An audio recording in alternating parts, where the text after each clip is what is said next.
So I think we should get rolling. We have enough for a quorum. All right. Yeah, just Grace and Laura, keep an eye on the attendees list just in case we get a few more ARB members who get lost in there somehow. Otherwise, welcome everybody to the July 14th, 2022 meeting of the Fairfax County Architectural Review Board. I'm calling the meeting to order. However, to conduct this meeting wholly electronically and to effectuate both emergency procedures authorized by the Freedom of Information Act, FOIA, the Architecture Review Board needs to make certain findings and determinations for the record. It is a bit cumbersome, so I ask you in advance for your patience. First, because each member of this ARB participating in this meeting is participating from a separate location, you must verify that a quorum of members is participating, that each member's voice is clear and audible and at an appropriate volume for all other members. Accordingly, I'm going to conduct a roll call. I'll ask each ARB member participating in this meeting, state your name, the location from which you're participating, and then I ask you pay close attention to ensure that you can hear each of your colleagues, because following the roll call, we will vote to establish that every member can hear every other member. All right, going through our roll call, Ms. Michelle Albury. Hello, Good evening, Mr. Chairman. This is Michelle Aubry. I'm calling from my residence in Arlington or Alexandria, Virginia. Thank you. Thank you, ma'am. Mr. John Burns. Good evening, Mr. Chairman. This is John Burns. I am calling in from a residence in Fort Myers, Florida. Thank you, John. I do not see at this time Ms. Camblin. So for the time being, she's going to be marked as absent. I am Christopher Daniel, Chairman of Architectural Review Board, and I am calling in from my home in Reston, Virginia. Ms. Wong, Samantha Wong. Yes, good evening. My name is Samantha Huang. I joined the meeting from my home in Reston. I can hear my colleague who has spoken very clear. All right, thank you, Ms. Wong. Mr. Stephen Kalinsky, I do not see Mr. Kalinsky at this moment in the list, so he will be marked as absent. Ms. Elise Murray. This is Elise Murray. I'm participating from my residence in Vienna. My voice is still a little shaky. Is it enough for all of you? Good. Okay. All right. Susan Notkins, I do not see Ms. Notkins on the list, and she is going to be marked as absent. Ms. Kay Orr. Hi, this is Kay, and I am hearing everyone well at my residence here in Alexandria, Virginia. Thank you very much, Ms. Orr. Mr. Joseph Plumpy. Sure. Hi, this is Joseph Plumpy from a residence in Fairfax Station, Virginia. Everything is loud and clear and visually good. All right, and I was just recently contacted by Mr. Zellman. He had to miss this meeting due to unexpected change in his calendar, so he sends his regards, but he will be absent for this meeting as well. At this point, I will pass the virtual gavel to the secretary, Ms. Albury, because Mr. Zellman is not present, so that I may be heard to make the requisite motion. So here you go, Ms. Albury. I move that each ARB member's voice is adequately heard by each other member of this ARB.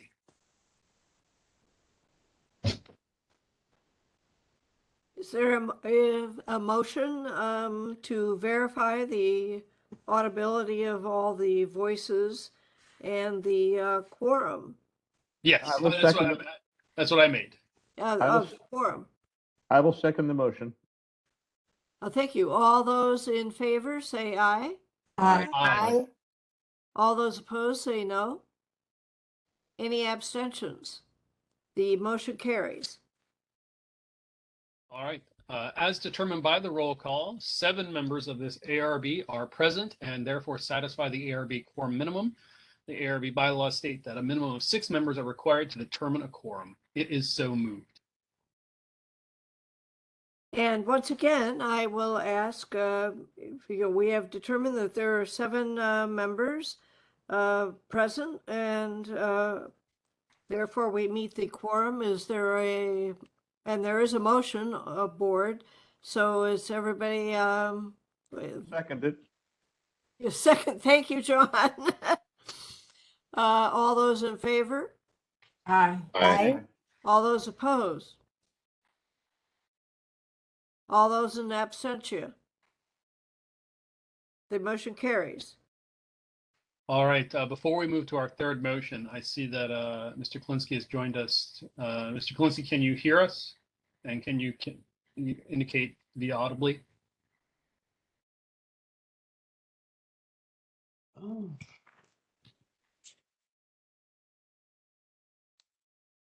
It's all right, Steve, we'll get back to you while you sort out those issues. I'll make the next motion. So need for an electronic meeting. Third, having established that each ARB member's voice may be heard by every other member, we must next establish the nature of the emergency that compels these emergency procedures, the fact that we are meeting electronically, what type of electronic communication is being used, and how we have arranged for public access to the meeting. I therefore move that the state of emergency caused by the COVID-19 pandemic makes it unsafe for this ARB to physically assemble and unsafe for the public to physically attend any such meeting. And as such, FOIA's usual procedures, which require the physical assembly of the ARB and the physical presence of the public, cannot be implemented safely or practically. I further move that the ARB may conduct this meeting electronically through WebEx, a county virtual meeting platform, and available for access through the ARB County website or through the phone number 1-844-621-3956. The access code 2342-843-9167. It is so moved. Is there a second for this motion? I'll second it. Oh, thank you. There is a motion and seconded to designate that there is a need for an electronic meeting. All those in favor? Aye. I All those opposed? Anyone voting no, not to abstain? So the motion carries. Thank you. All right, next, it is required that all of the matters addressed on today's agenda are statutory required or necessary to continue operations and the discharge of this board's lawful purposes, duties, and responsibilities. It is so moved. Is there a second? I'll second. Thank you. All those in favor, say aye. Aye. All those opposed, nay. And the motion carries.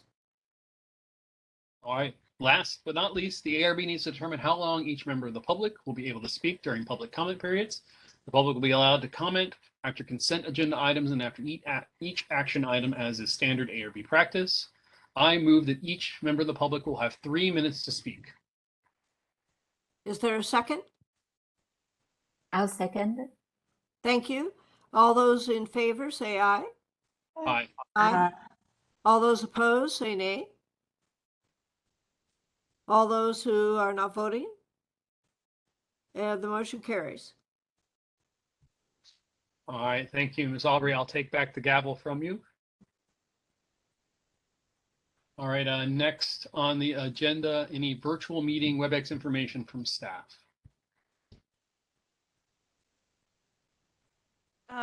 Just that if you have questions, as Mr.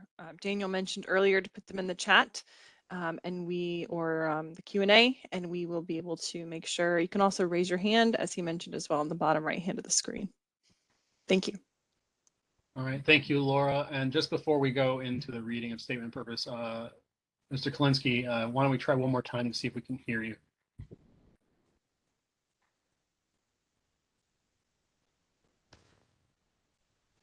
I don't think we can at this time, Steve. And I don't have chat, and I don't have where I can turn on and off my video and audio. So I don't know. Laura, do I need to go out and come back in? All I see is everybody. That's a good question, Kate. Maybe try that to reset and see if that works. Maybe it's just a upgrade or something like that. Who knows? Okay, all right. Is this a good time to go, or should I? That's fine, Kate. I'll proceed. We still have a quorum with you stepping out of the room, and I'll proceed with the statement of purpose. Okay. You can join us by then. And Steve, you may want to try the same. All right. So after all the special motions, we traditionally begin our Architecture Review Board meetings by the reading of the statement of purpose of intent of historic overlay districts. Given all the fun technical challenges and other things we've been dealing with, I will elect myself to read it. Plus, it's nice to remind myself of it occasionally. Historic overlay districts are created for the purpose of promoting the general welfare, education, economic prosperity, and recreational pleasure of the public through the perpetuation of those general areas or individual structures and premises that have been officially designated by the Board of Supervisors as having historical, cultural, architectural, or archaeological significance. Regulations within such districts are intended to protect against the destruction of or encroachment upon such areas, structures, and premises, to encourage uses which will lead to their continuance, conservation, and improvement in a manner appropriate to the preservation of cultural, social, economic, political, architectural, or archaeological heritage of the county, to prevent the creation of environmental influences adverse to such purposes, and to assure that new structures and uses within such districts will be in keeping with the character to be preserved and enhanced. All right, a few housekeeping items before we move into the approval of the agenda. I think Laura's already stated this before, that the agenda is heard in the order that it's approved, that from a technical perspective, any applicants who are presenting will be unmuted by staff and elevated to a way that they can present if they have a presentation to give. Following any action or consent item, a member of the public is allowed to comment after that presentation. You do need to signify either if you're raising your hand or by indicating in the chat feature or via phone. I think it's *3 or #3, Laura. I believe it's *3. I'm not *3. 100%. I'll figure it out. Indicating that you want to provide public comment on any action item. Beyond that, I want to remind all the applicants that are presenting today to please limit your project presentations to 8 minutes for a first-time submission and 3 minutes for a resubmission. And folks who have come for workshop sessions are encouraged to focus their presentation on changes to the project that have occurred since your workshop session, recognizing that ARB members have received those materials in advance and have had a chance to review them. All right, all that out of the way. I now look to approve the agenda. So I would look for a motion to approve the agenda or a motion to amend it or change it if the one as submitted is not acceptable. I move we approve the agenda as stated. All right, thank you, Mr. Second. Murray. We have a motion to approve. We have a seconded by Mr. Plumpy. All those in favor? Aye. I Aye. Any opposed? Any abstentions? All right, hearing none, the motion passes. The agenda is approved as submitted. Introductions and recognitions of guests. Laura, do we have any guests or introductions that need to occur? I believe that everyone here is here related to an action or workshop item tonight.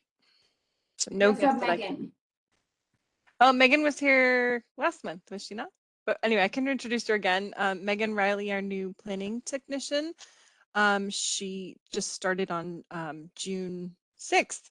So she's been here about a month, but we're happy to have her. So Megan Riley, welcome. Right. Thank you, Megan. Glad to have you. All right, and moving onward on the agenda, we have no consent calendar action items, but before we go into the items of action, I want to try to see how our tech issues are playing out. Let's check back with Mr. Kalinsky. Steve, any luck on that mic of yours? He had sent me that he got an error message from WebEx, and I re-emailed him the link. Okay. Well, I currently have 2 of them on my, but hopefully we'll hear him soon. I think I'm going to give why we get ready for the next one. Oh, and there's Kay joining, so we can check with Miss Orr. Chris, this is Steve Kalinsky. Can you hear me? Yes, Steve, we can hear you. Okay. Unfortunately, I don't have video. I don't have video. I could see you, but you can't see me. Sorry, I had a lot of troubles with signing in remotely here. That's all right. Can you just identify where you are signing in from? I'm signing in from my home in Fairfax County. Okay. Thank you, Steve. And Kay, I see you've rejoined us. Have you had any success?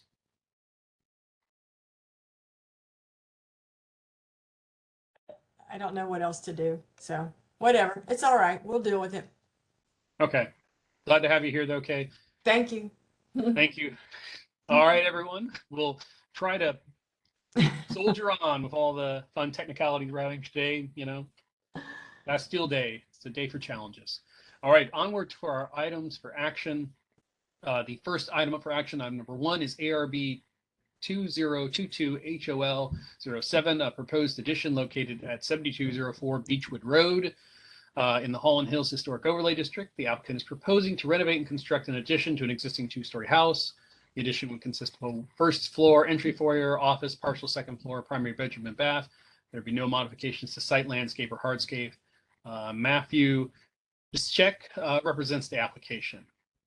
Mr. Bischek, if I mispronounced that, I apologize. Hopefully Laura has elevated you so you can speak, or if there's a different speaker, please identify yourself. I do not see a Matthew in the attendees. Grace, Deborah Lerner is speaking on his behalf. Okay. So if you could elevate her, thank you.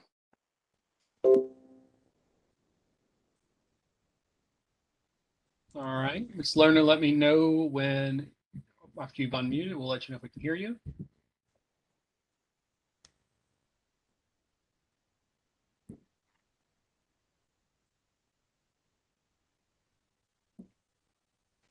At this point, Ms. Lerner, we can't hear you. We have no camera, and we also have you muted at the time being.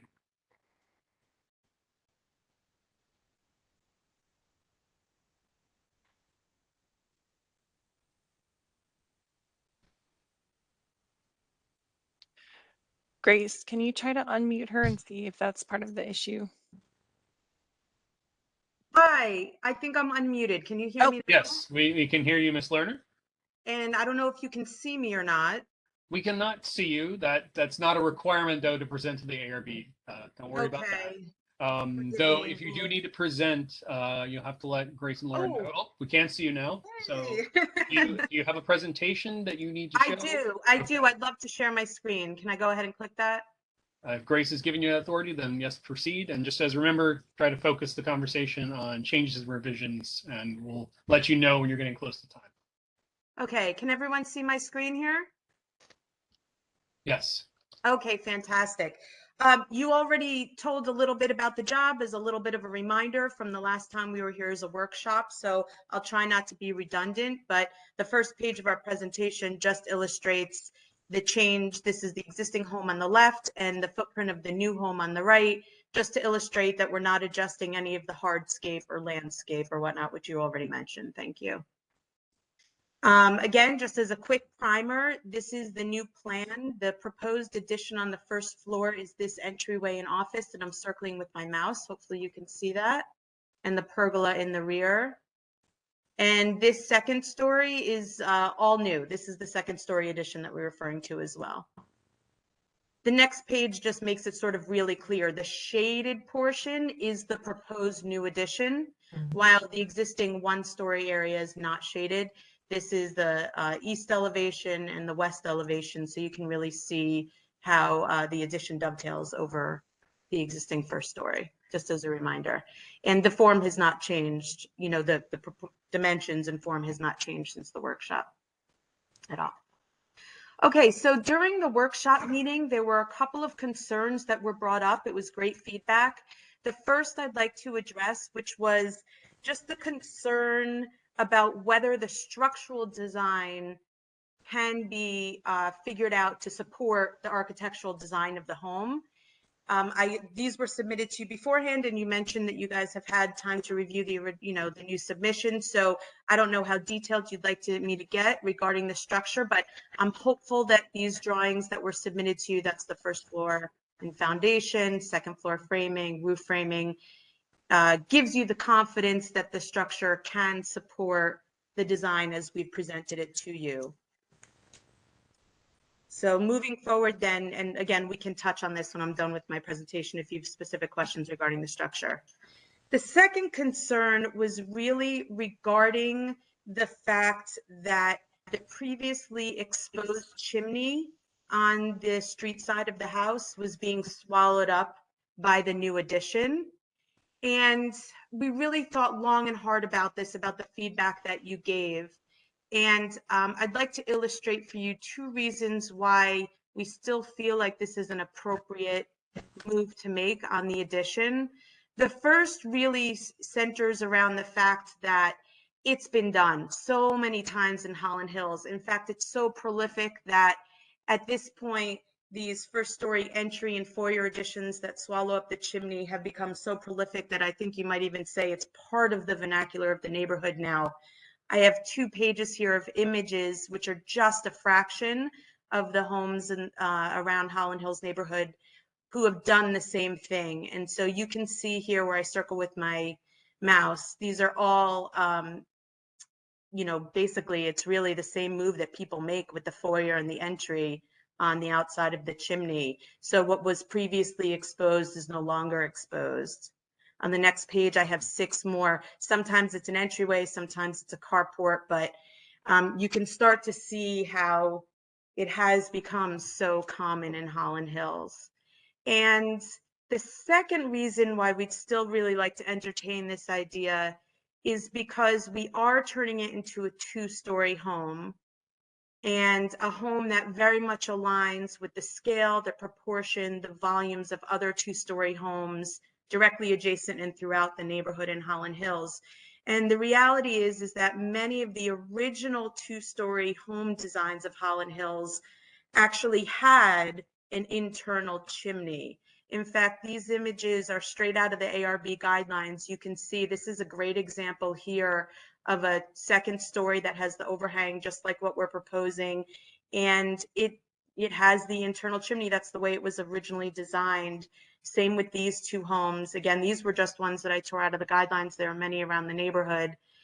And so in a way, we sort of feel like once we turn it into a 2-story home, that brings it more in line with the original intent of the similar 2-story home volumes. And we can sort of talk about that further again after my presentation. Having said all of that, we really did take your point about the fact that covering up the chimney results in losing some visual interest on the street side of the house.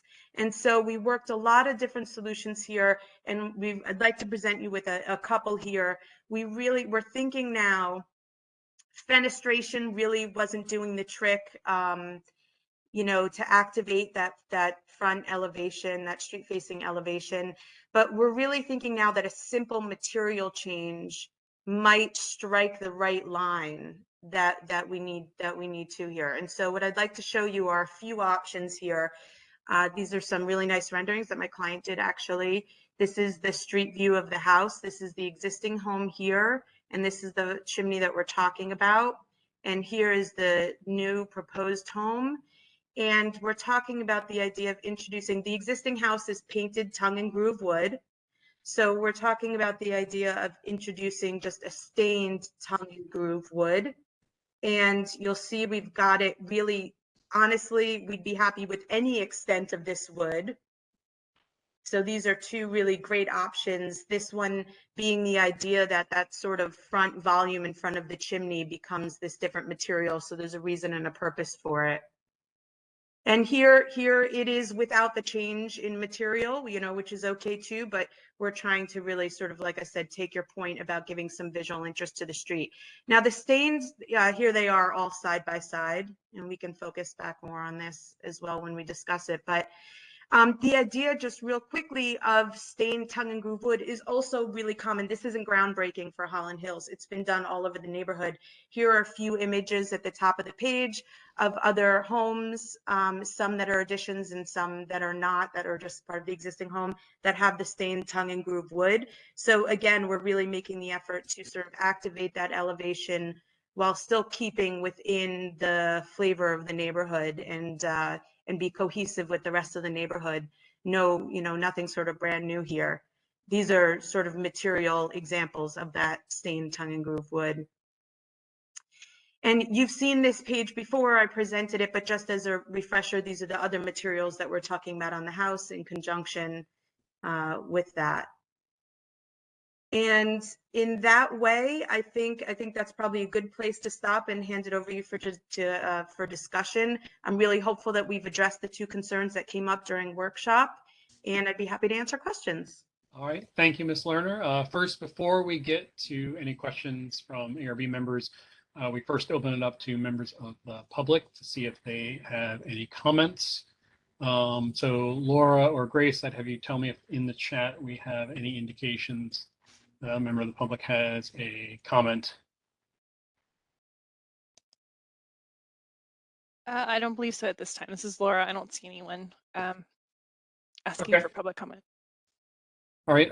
In addition to that, obviously, there are also the opportunity for any official commission, department, state agency, local historic preservation organization, neighborhood association. I don't know if there are any representatives from those that have any comment as well. Chris, I don't think so, but I will note the owners are also have been promoted to panelists if there's questions for them. Okay, good to know. That is very helpful.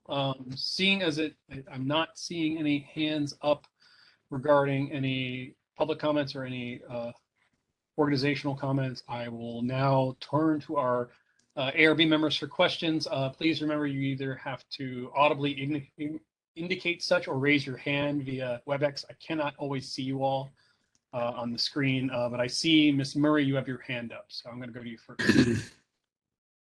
Hi, I want to ask what's sort of a nitpicky question. On the back, on the plans that I saw, on the rear facade, the addition portion of the first floor was going to be covered in brick.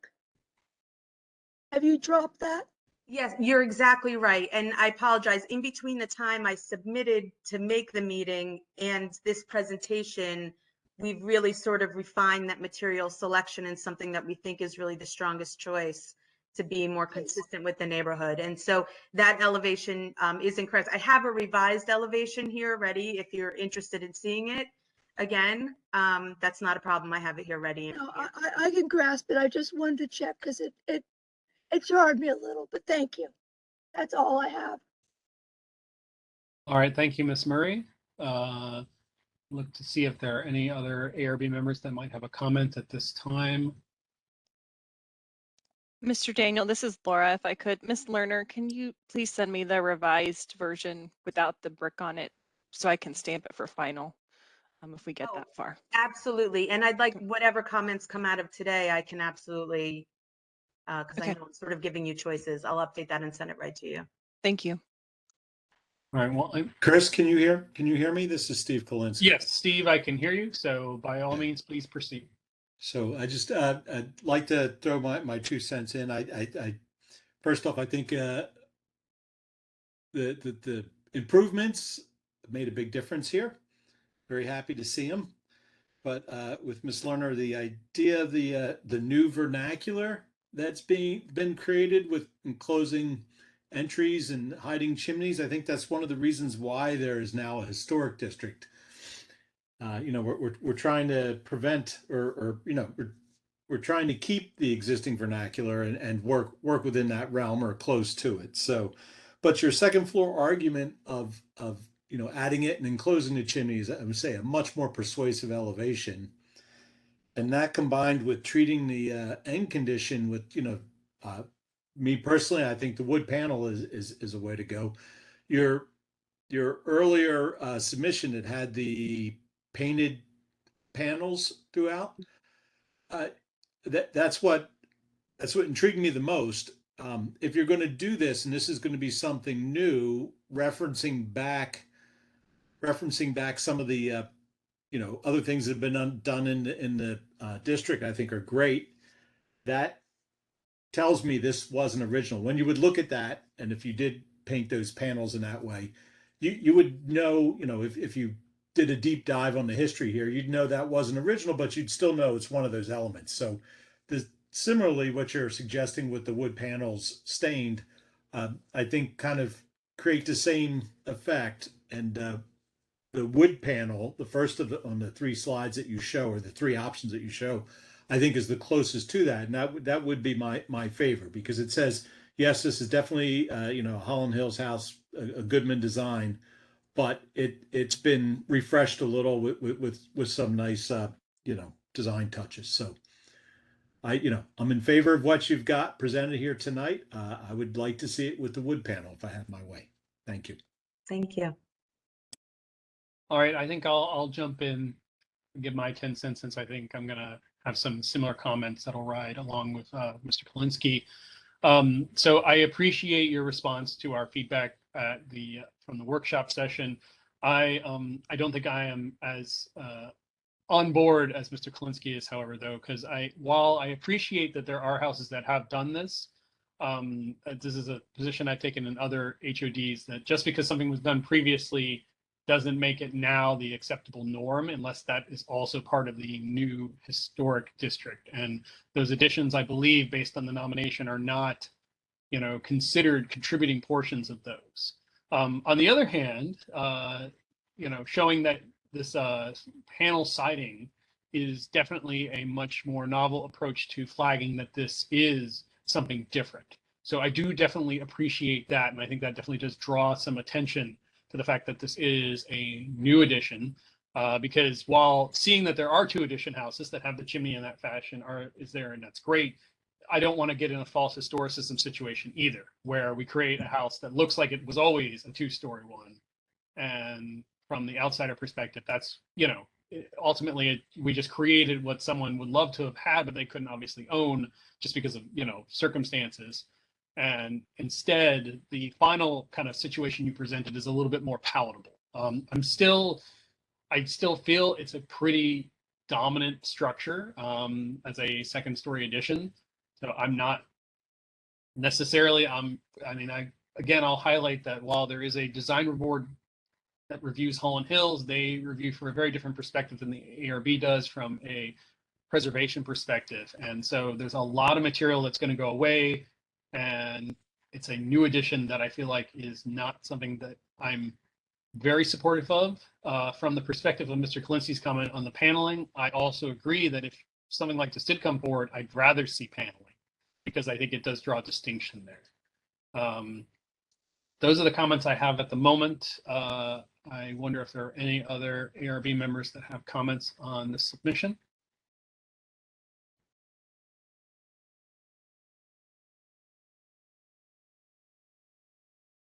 I'm not seeing any other hands up. Scanning cameras just to make sure I can see them. You guys not see me? No, John, we do not see you. Okay, so you did not realize I'm that. waving like mad. No, we don't see your camera, John. Okay, hang on a So second. you're just a name. So, but I'm assuming that you do have comments, and I'm so you sorry, probably want to I read did your not have the statement. camera on. Okay. I need to read a statement Yes. before I make some comments. There are actually 5 items on the agenda tonight with regard to the Holland Hills Historic Overlay District. I will read this once and ask that you consider that it applies to all 5 of those projects. I, John Burns, under Virginia Code Section 2.2-3112, parentheses B, parentheses 1, and 2.2-3115H, declare my personal interest in transactions brought before the Architectural Review Board involving the Holland Hills Historic Overlay District, and specifically state the following. 1, consideration and approval of proposals on the July 14th ARB agenda involves the Holland Hills Historic Overlay District. 2, the nature of my personal interest is that I own and reside in a home that is valued at over $5,000 and is located in the Holland Hills Historic Overlay District. 3, I am a member of a group of 3 or more persons who are members of which are affected by the transaction. And 4, I am able to participate in the transaction fairly, objectively, and in the public interest. Thank you. Okay, having said all that, I do have some comments, and I have to call them back up. Forgive me, traveling, you only get one screen, and you have to flip between things that you're reading. I have concerns about the statement that Ms. Lerner said that there's lots of precedent for this. And I echo Mr. Kalinsky's argument is that the community asked to become a historic overlay district because they feared how much of the character defining features of the community have been lost prior. So now we have a historic overlay district, and the intent of the historic overlay district is to preserve the historic character of the community. That is, those things that are unique to the community, and those things that the community, through a consensus and a political process, have determined are worth saving. And so the presentation of, oh yeah, they've already done this and they've already done that, that was all prior to the enactment of the Historic Overlay District. And so what we're dealing with now is we're kind of in a different ballgame. And this comment is a general comment for all of the applicants from the Holland Hills neighborhood, is that I don't think we've done a very good job of rolling this out to y'all. That I think that the people who have come before us so far have struggled trying to understand what a historic preservation review is different from the design review that the community has had for some 70 years. So I am quite concerned about that. This is actually under the Secretary's standards, which are in the guidelines that were just published, page 47. I'm sure that everybody, I hope everybody has read them. But it says, for instance, number 2, the historic character of property shall be retained and preserved. The removal of historic materials or alterations of features and spaces that characterize a project shall be avoided.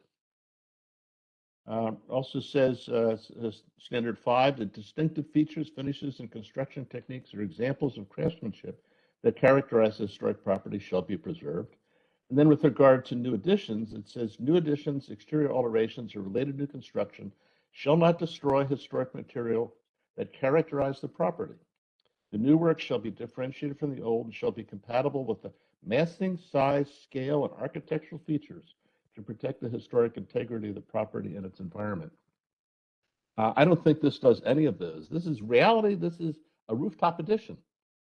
You can't call it a second story addition. It's a rooftop addition. It totally changes the massing. It obliterates the historic character of the end wall of this particular model of the Holland Hills houses. I will read you, I just clicked the wrong thing. Bear with me a second here. I have to get it back.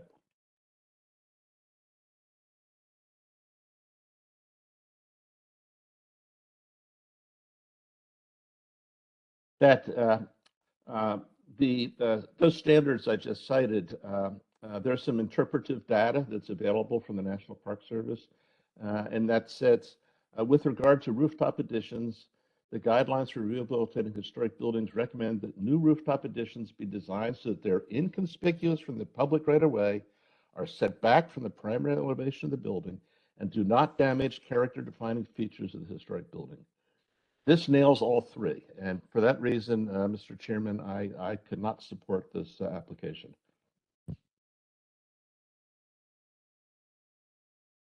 Thank you, John. All right, I look to see if there are any other ARB members that have comments on the proposal. I'm scanning the panelist hands and the cameras that we can see. I'm not seeing any other hands up at this moment, so otherwise, last call to let me know. And now I do see you, John, the first time, so success there. With that in mind, I would entertain a motion from any member to approve, deny, or defer the application.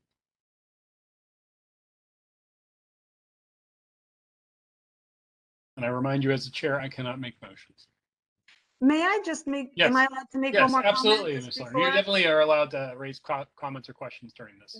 This is a real quickie. I really hear all your points, and I thank you so much for the feedback. I'm hopeful that we're headed in the right direction at least. But John, I hear what you're saying. I guess sort of the crux of it, when you boil it down to, you know, this historic overlay, what you're looking for is conformity and consistency. Do I have those two words right? It's conformity and consistency, I think, is the second word. Those are the criteria from the design review from the community. The covenant in the community says conformity and harmony as to exterior design. Yes, And that's the DRC. I Okay. understand. I understand. This is a different thing. Yeah. Okay, thank you for clarifying. I guess my point still remains the same, though. You're right. It completely changes this original model of home. But I think our perspective is that while it changes this model of home, it still very much is consistent with all of the other historical elements in Holland Hills. This isn't sort of a spaceship or an unusual shape or, you know, something really totally unique. This form and this massing is very consistent, even with the home that I presented to you last meeting that was right next door to this one. So again, our perspective is that it still honors the historic neighborhood. That it isn't, you know, an odd shape or sort of anything, different materials. It's got hopefully just enough difference, as you were saying before, to call it out as an addition. But yeah, I'll just leave it as that. I think it's still sort of very respectful to the architecture of the entire neighborhood. And I guess I'm going to add my 10 cents on John's comments because I pretty much uniformly agree with him that what this edition is destroying a significant portion of historic material. And while I see the points you're making, Ms. Lerner, about how it is not, from a magnitude perspective, you know, creating something of a massive anomaly, it is still damaging historic materials. It is creating a new edition that is changing the makeup of what is defined as the historic district, the historic overlay district. And so while it's not doing it to this sense you've described, that gets back into the question of aesthetics and more what the design review board that Holland Hills has done. And I think John has a very apt point that this is something that unfortunately it seems to be happening with the new historic overlay district designation, that these guidelines, I guess, were not or have not been communicated as effectively as they should be, given the fact that they are, while they have some similarities to the design review efforts that are already being done in the community, they focus on a very specific element. And every project that comes in for this ARB, we look at through the lens of not just the house itself, which may be being altered and changed, but also the district overall, and how much more, you know, is this impacting that overall feeling and integrity of that district by each house that gains an addition that suddenly is changing and removing more historic material. I stand with the comment of the differentiation that you proposed to the paneling is an idea and an approach that I do think, you know, depending upon the type of project, can be a good way of calling out, you know, changes. But the scope and scale of the addition in my mind is, I have similar feelings to Mr. Burns, that it's just so extensive that it's completely on top of the historic house, so much that's dominating it. Mr. Chairman, can I add? Yes, Mr. Burns. Yeah, I've thought a lot of it. In the last month, I thought a lot about this particular house, this particular design. And one of the thoughts that occurred to me in reading those standards to y'all is that this addition, if it were over the bedroom end of the house, that is the opposite end of the house, you wouldn't have the structural issues you've got a lot of questions about in the workshop. You wouldn't have the long extensions of plumbing lines to create the bathroom on the outside of the chimney. And so I think structurally it would be similar. It would be easier to carry the load, less fussing with all sorts of shear walls and the like. And then to meet the programmatic needs that the client has shared with me of having not the entrance come directly into a dining room, just simply taking just the left half of the first floor addition, continue that roof slope, the existing roof slope out, and then create the new vestibule and entrance there. That way, you would leave the chimney mass exposed. You would create a variant on the addition like you've shown some slides of tonight. And then you would push the addition further away from the street so that it wouldn't become as dominant over the street facade and over the character defining configuration of the end wall of the house.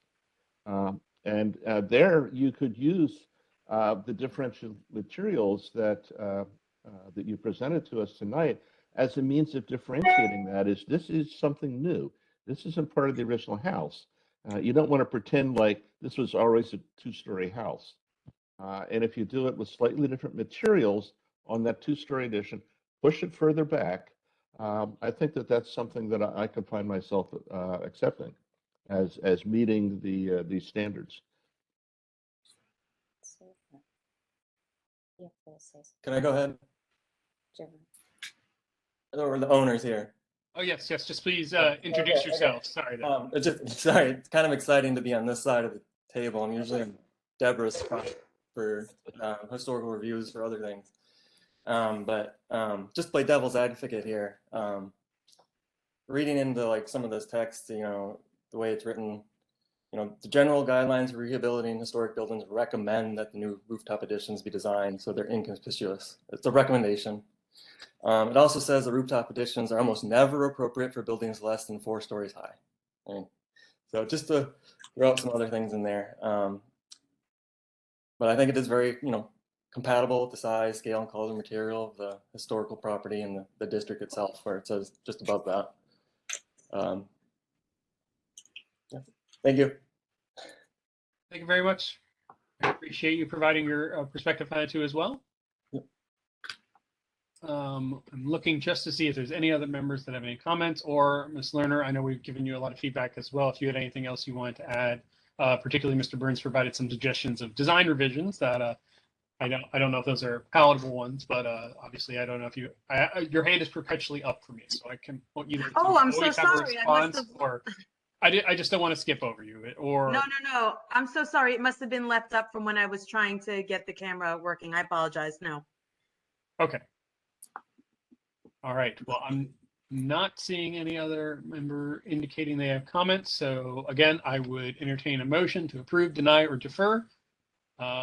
You all have the draft motion submitted to you by Laura. So by all means.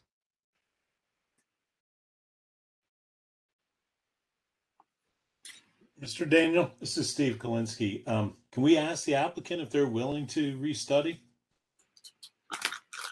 Yes, I think I was getting at that with Ms. Lerner, but I guess Ms. Lerner, are you and your applicant, is there any willingness to restudy in consideration of Mr. Burns' comments of suggestions? Well, to be honest with you, we haven't had a chance to chat about it because this is the first time we're hearing it. So I would reserve that determination until I get a chance to chat with them. But I will say this, and it wasn't pertinent to this presentation, but there's a huge pro to leaving it designed the way it is, and that is the effect that it's having on the public living space in the front of the house. As a result of this design, we're able to get some really extensive ceiling heights in there. We all know the Holland Hills homes are just under 8 feet. They're not exactly great. And so part of the goal of this job is to really improve the living space inside. So we'll have to see if that's a trade-off they'll be willing to make. I wish I could give you a certain answer right now, but we really haven't had a chance to discuss it. So I know that we're certainly open to your feedback on how to orchestrate the siding on the outside of the house. And would love, you know, for you guys to point in a direction that way if it should get approved. All right, Mr. Kalinsky, that's kind of the feedback you have there on that one. Mr. Daniel? Yes, Mr. Plumpy. Yeah, just to tag along what Miss or Mrs. Lerner is speaking about regarding the ceiling height. If the unit, excuse me, if the addition is shifted, as Mr. Burns mentioned, since you're doing so much work on the building, perhaps you just take that roof that would be in the area that is currently designed as a 2-story, which now would become a 1-story. Maybe just lift that up to give you that ceiling height, as opposed to adding a big addition on it and push that addition back. So you get both the best worlds. Just a thought. I wish it were that easy. We've if it remains a 1-story roof height there in the front of the house, we've tried it 6 ways from Sunday to raise ceiling heights there, and we can't even, because of the way, I can get into the detail of it, but because of the way they're constructed, we can't even get scissor trusses to work to get even an extra foot out of there. All right. There's really not a great option to do that. Sure thing. Maybe there's a will, there's a way, or whatever. I'm not an architect. I'm a landscape architect, but maybe there's a seventh ways to Sunday. But that's all I have. Thank you. to prevent us from getting into what might be almost a quasi workshop on it, I guess the question I would have to the applicant, both the owner and applicant together, since you're both on, is that if you are seeking a motion on approval denial, we can definitely, if a member wants to make a motion, we can do that. We can also move to defer if you think that there is a potential way that we could try to reconcile the feedback, but I wouldn't want to try to do it now. You could definitely. Well, I'm an architect as well, and I've done some studies to try to figure out, how we can rearrange it and program. I'm not a good programming architect, so I'll set up Deborah, and I couldn't figure out a way to make it work. So we'd like to move forward with the vote as is. Okay. Yeah, and just, to be honest with you, this is an issue that did come up in the workshop, but we felt a little bit energized that it did sort of make it through the workshop stage. So I'm hopeful that there's still some support for it on the committee.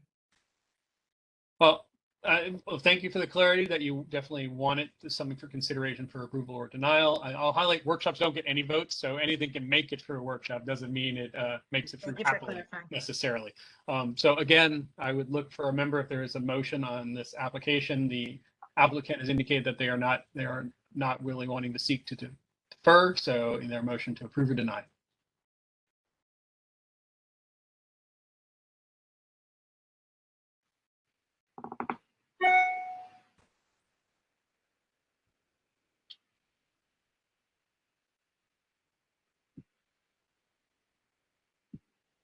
If someone's talking, you may have to make sure you're not muted because I definitely cannot hear you. I'm going to go ahead and stop Mr. sharing this. Daniel? So that you can... Yes, Mr. Plumpy. Mr. Daniel, this is Mr.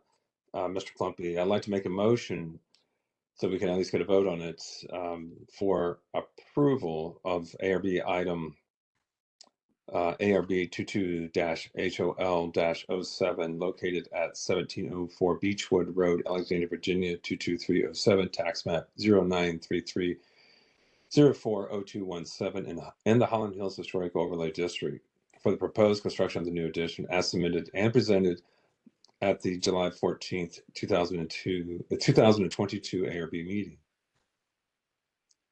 Upon the review of the materials, the proposal is found to meet the requirements of zoning ordinance 3101-historical overlay districts, period.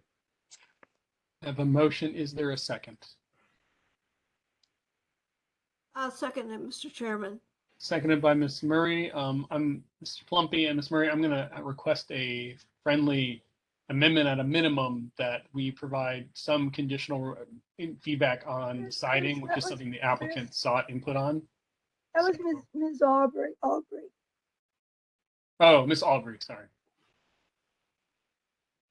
But that if we provide since the applicant was seeking information on that, and if we're going to approve, we should probably provide some direction on what this board would want to approve regarding that siding proposal. At least I think that's something Ms. Lerner would like. If you're asking me, I accept that friendly amendment. All right, well then I guess I'm going, I was seeking if there was a member that had any language for that. Actually, I don't have any. If I could request that Mr. Kalinsky address that, please. Yes, I have a preference for option number one that's shown as a panel. All right. A wood panel, correct, Mr. Kalinsky? Yes. Option number one in Ms. Lerner's presentation. Okay. And is that acceptable by the motion maker and the seconder? That the application is conditioned with that preference if approved? Yes, it is. Yes. Okay. This Any is other? Laura. Sorry, this Yes, is Laura. I just want to know what option one was. Was that the entire wall covered with the paneling, or was just the portion? It was just the portion of the wall. Okay, where the chimney was, or in the area of the chimney, correct. Okay, thank you. Is there any further discussion? Seeing none, we have a motion to approve with an amendment to clarify conditioning on that approval. All those in favor indicate by saying aye. See, Hi, Chris. Aye. aye from Mr. Kalinsky, aye from Ms. Murray. Aye from Miss Aubrey. Sorry, Miss Albury. Sorry, Miss Murray. I got some dyslexia going on here. Sorry. Aye from Miss Albury and aye from Mr. Kolinsky. Were there any other ayes? All right, seeing none, those all those not in favor indicate by saying Nay. nay. Nay. Nay. I have 1, 2, 3, 4, 5 against. I count correctly. 2, 4, 5 against. Any abstentions? Me, Joe. Oh, so Joe, you were abstaining. Okay, so I have Miss Murray, Miss Wan, myself, and Mr. Burns, nay. So that is 4 against, 2, 4, and then 1 abstention from Mr. Plumpy. Miss Orr and Miss Chamblin, I believe you both are here with us now. Yeah, I'm not sure if you can hear me. I could not hear you, or if I could, I wasn't able to count your vote, Miss Chamblin. Could you clarify? Yeah, I abstain. Thank you. Okay, 2 abstentions. All right, and Kay, I had not heard, I could not clarify yours.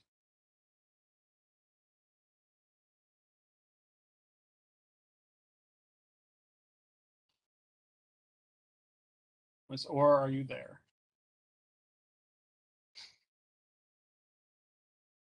She says she's unmuted.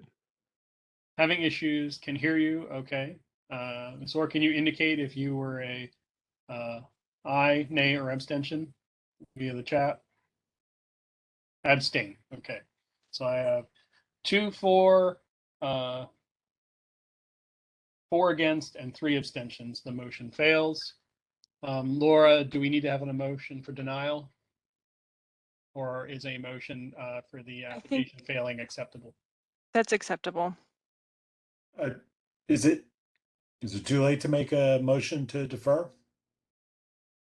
Well, at this point, we made a motion to approve and it failed. So it is considered the application was not approved by the board. So the application can be resubmitted at any time, though. Okay. Or appealed, technically. Laura, Thank am you I for correct your on all that? time. Okay. Thank you. Thank you. We appreciate it. Thanks for your time. 1 second before everybody logs off. Corrine, did you get everything? She's our secretary for tonight. I just want to make sure she got what she needs. Yes, and Kay, I now see you, so hopefully we can hear you again. I had 2, 4 Kolinsky Aubrey, 4 nay Burns Daniel. I'm sorry, 5 nay. No, 4 nay. Sorry, Burns Daniel Huang and Murray, and then 3 abstentions: Plumpy, Camplin, and Orr. Is that? I think that's right. That is correct. Okay, I And just want to sorry, make Miss sure. Murray and Miss Aubrey, for mixing the two of you up.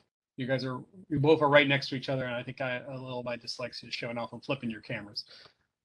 And hi, this is Corrine. I did get all of that. Sorry, I was stuck on mute, but we're good now. All right. Thank you, Corrine. All right. On to our next item. ARB 22 HOL 11, proposed deck replacement at 7414 Range Road. This is in the Holland Hills Historic Overlay District as well. The applicant is proposing to replace an existing 35-year-old all treated wood deck with a new deck that will match the existing house color. The proposed deck will be approximately the same size and configuration.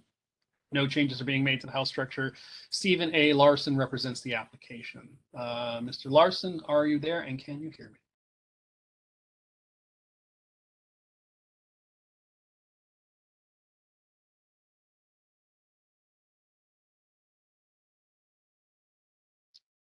See you on my screen, Mr. Larson. Just let me know when you've unmuted and we'll see if we can hear you.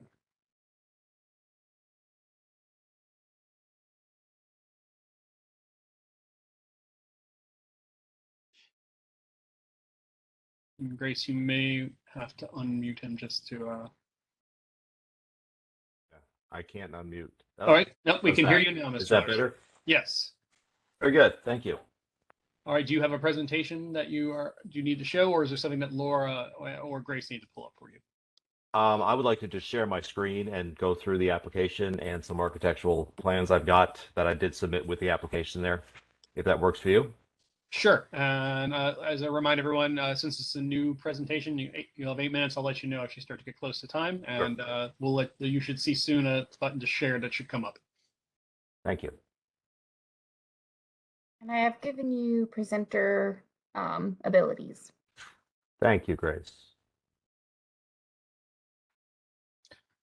Can And you I'll just give a heads up to any members. If you do realize you might want to comment on this, you can also send me a message in the chat just so I know, so I can get to you. I know we're juggling a lot of fun technology issues today, but we'll get through it.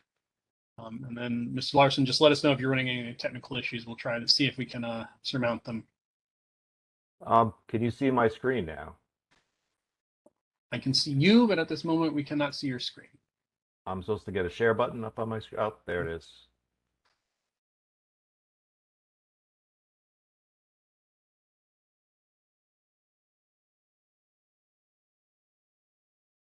All right, yes, we're loading up content right now. So we should be able to see something soon. Wrong screen, folks. Sorry about that. That's not the screen I wanted to share. How do I close that? Grace, do you have a little help you can give on that? I see it. Okay.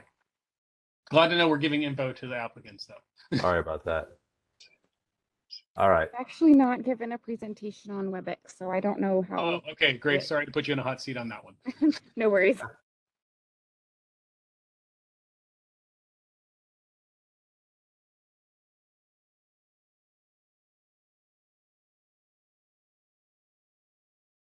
All right, yes, we can now see your screen. Okay, I'm trying to actually share the existing photos, the existing deck photos, which would be easier to see what we're trying to replace. So let me try to find the correct screen on that. Sorry, folks.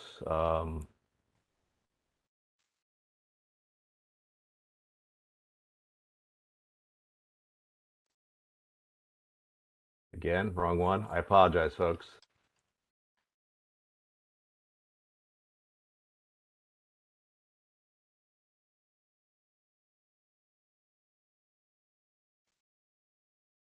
I am not able to find it. I really do apologize, folks.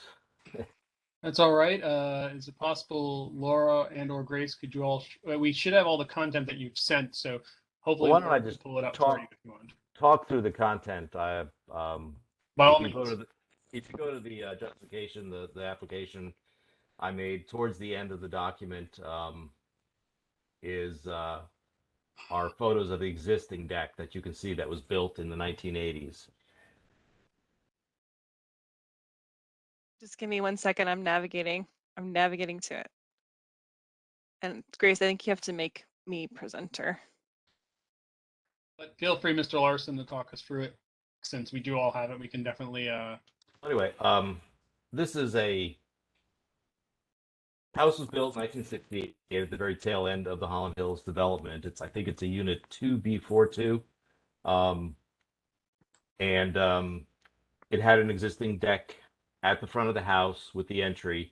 And sometime in the 1980s, someone had replaced that with a all pressure treated deck. Standard Fairfax County details, wooden, heavy looking rails.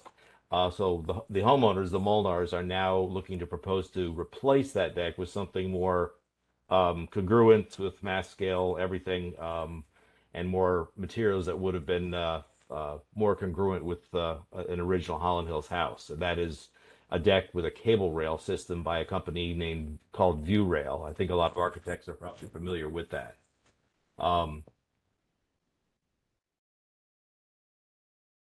Okay, there's Laura, if you could scroll down to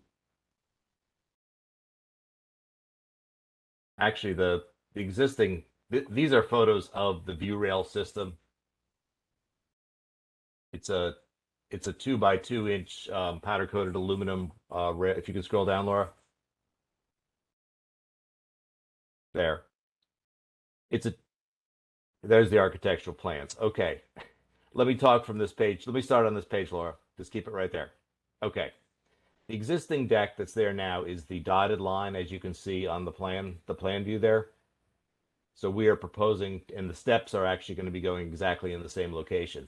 We are proposing to replace that deck with a deck that's just slightly closer or slightly wider, more depth, and square off that odd angle that was put there. Anyway, so Laura, if you could scroll down. Here's the front elevation of the proposed deck using a cable rail system by view rail. The posts are 2x2 square, maximum space is 4 feet. They do have, this is an internally mounted post, not one that attaches to the band board of the deck itself. They do have corner posts that are true corner posts. You don't have to set two separate posts to be able to turn a 90-degree corner, which is a clean, very sleek feature of this product. Okay, Laura, if you want to scroll down a little bit more, there's a couple more elevations. These are the both side, the east and the west elevations. And keep scrolling. And this portion I could show you on right from my CAD program if you want. These are some perspective sketches of the proposed replacement. Keep scrolling, Laura. Okay, here is the existing deck that's there now. You can see it from several different angles. This house does have a basement walkout towards the right end that's covered by both the original deck from 1968, the interim pressure treated wood deck, and then this proposed new deck that we're seeking approval for. So the basement entry, lower level entry is there. Part of this project would be to actually use a hidden watertight system. Trex makes one called Rain-X, I think it is. System mounts up through the joist. A very small gutter type system goes on the outer edge, and then that water is just drained away. I think that's it. Laura, one more scroll down. This is the historic evolution of this property. Starting the first Fairfax County aerial photo was in 1972. You can see the existing deck and the various iterations. By 1990, the treated wood deck had been installed. We can't find any county permitting records as to what year it was actually built, but they go back. The county records don't go back quite reliably so far. That's the highlights of everything. These are just plats, existing plat and proposed plat of the project. You can see anyway. Thank you, Mr. Larson. Before we get to any comments from members or questions from members, I'll ask if there is any member of the public that has a comment on this application. Please raise your hand, indicate in the chat.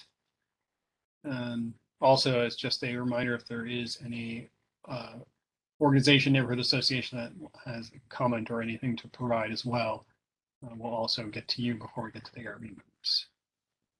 Laura or Grace, will you all let me know if you see anything in the chat or otherwise?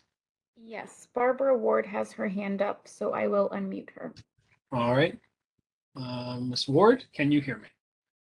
Yes, I can. I wanted to let the members of the ARB know that this project was brought before the Design Review Committee and has received our approval. Thank you. All right, thank you, Ms. Ward. All right, any other comments from members of the public? Laura, Grace? I don't see any, Chris. Okay, I'm not seeing any. I can actually see many of you right now on the screen, but obviously please feel free to also raise your hand in the participant section if you have a comment on this one. Looking right now.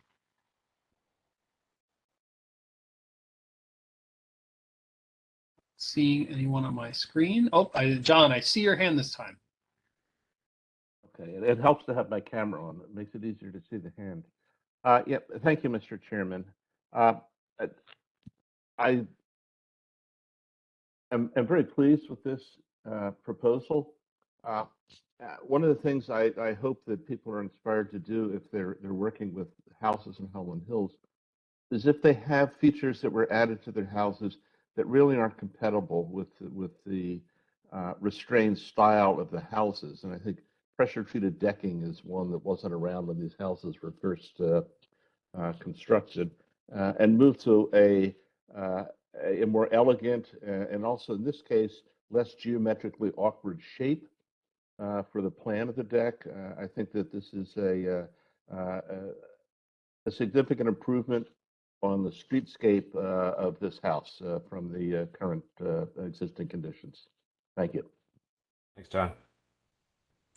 All right, I'm not seeing anyone else's hands up, but I will kind of piggyback on top of Mr. Burns's comments. I agree with him wholeheartedly. I think the change, new proposed deck, it seems very sympathetic. It's much more elegant, as John put it, and I don't have any real substantive comments beyond that. I think he's already said everything needs to be said from my perspective. Are there any other members that have any comments on this item? Just for a reminder, Ms. Chamblin, Mr. Kalinsky, I cannot see either of you, so if you do, you'll have to either put up your hand in the chat or unmute yourself just so I can hear you. Not that I'm saying you have to have one. I'm just giving you a heads up. All right. I'm not seeing any additional comments on this one, so I would entertain a motion to approve, deny, or defer. Mr. Chairman? Mr. Burns. Mr. Chairman, I move that the ARB approve action item ARB-22-HOL-11, proposed deck replacement located at 7414 Range Road, Alexandria, Virginia, 22306, tax map 0933 21003A in the Holland Hills Historic Overlay District for the proposed deck replacement as submitted and presented at the July 14, 2022 ARB meeting. Upon review of the materials, the proposal is found to meet the requirements of zoning ordinance 3101, historic overlay districts. All right, I have a motion. Is there a second? Second it. Seconded by Ms. Murray. All Really, right, all Ms. the, Murray. what? Really, Ms. Murray. Yes, clearly Ms. Murray this time. I got you. All those in favor indicate by saying aye. Aye. Aye. All those opposed? No, no one opposed. Any abstentions? All right, and the application passes unanimously. Thank you, Mr. Larson. Just as a reminder, Laura will get with you typically in the next couple of days regarding any approvals and stamps on an application. So she'll be in touch. Thank you. I want to thank all of you and how professional it was to go in front of this group and all the good changes for Holland Hills. Thanks. Appreciate it. Thank you, sir. All right. Now we will move on to number 3 on our agenda, ARB 22-HOL-12, proposed replacement and repair of existing retaining wall located at 7310 Ripon Road in the Holland Hills Historic Overlay District. The applicant in this one is proposing an in-kind replacement of a failing 10-foot by 15-foot brick retaining wall with the existing wall to be removed. They're proposing installing a rebar reinforced cinder block wall for the remaining wall using an existing footer. The application is going to be represented by Mr. Dave Schultz. Mr. Schultz, hopefully we get you up to the panelist area and you can unmute and we'll be able to hear you.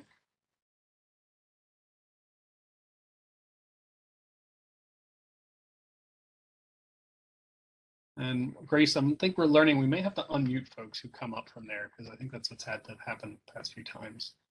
Okay. Mr. Schultz, you are unmuted. Okay, thank you. Can you hear me? Yes, we can hear you. Very good. Do you have a presentation, sir, or is there something No, I don't actually. Grace to show? I spoke with Laura earlier this week. I've delivered photographs of my proposed wall reconstruction. I live at 7310 Ripon Road. My wife and I have lived here for 18 years. She's an Alexandria native. We've been fortunate enough to inherit a house that doesn't have additions. And so it is as true to the 1949 construction as it can be. And we intend to pass it on to the next owners in the same condition. Unfortunately, we have a wall that's 10 feet high, but 15 feet wide that requires replacement. The footer seems to be intact, and we propose an in-kind replacement of that wall with brick that matches the existing. And I'm sorry, I have to give a caveat. overcoming throat cancer. So if I have to pause to talk, that's the reason why. But in any case, we are proposing a replacement in kind of the current apparently original retaining wall. I'll be happy to answer any questions. Okay. Thank you, sir. Just as a heads up to any of our panelists who got promoted, apparently we cannot depromote you. So if you do not wish to be up in the participant section, potentially having your camera or screen on, just a heads up, Mr. Larson, because I think we can still see you, and same Mr. Huff. Just in case you don't, you can if you wish to sign out, you can always do so. You can also stay along for the meeting, but just want to give you a heads up on that. So unless you want to talk us through any of these photos, Mr. Schultz, I think I'll first ask if there are any comments from the public. Unless if your presentation's done, we'll go straight to that and then questions. I have no more to add. Okay. Then Laura, I'd ask you to let me know if there are any comments issued from members of the public.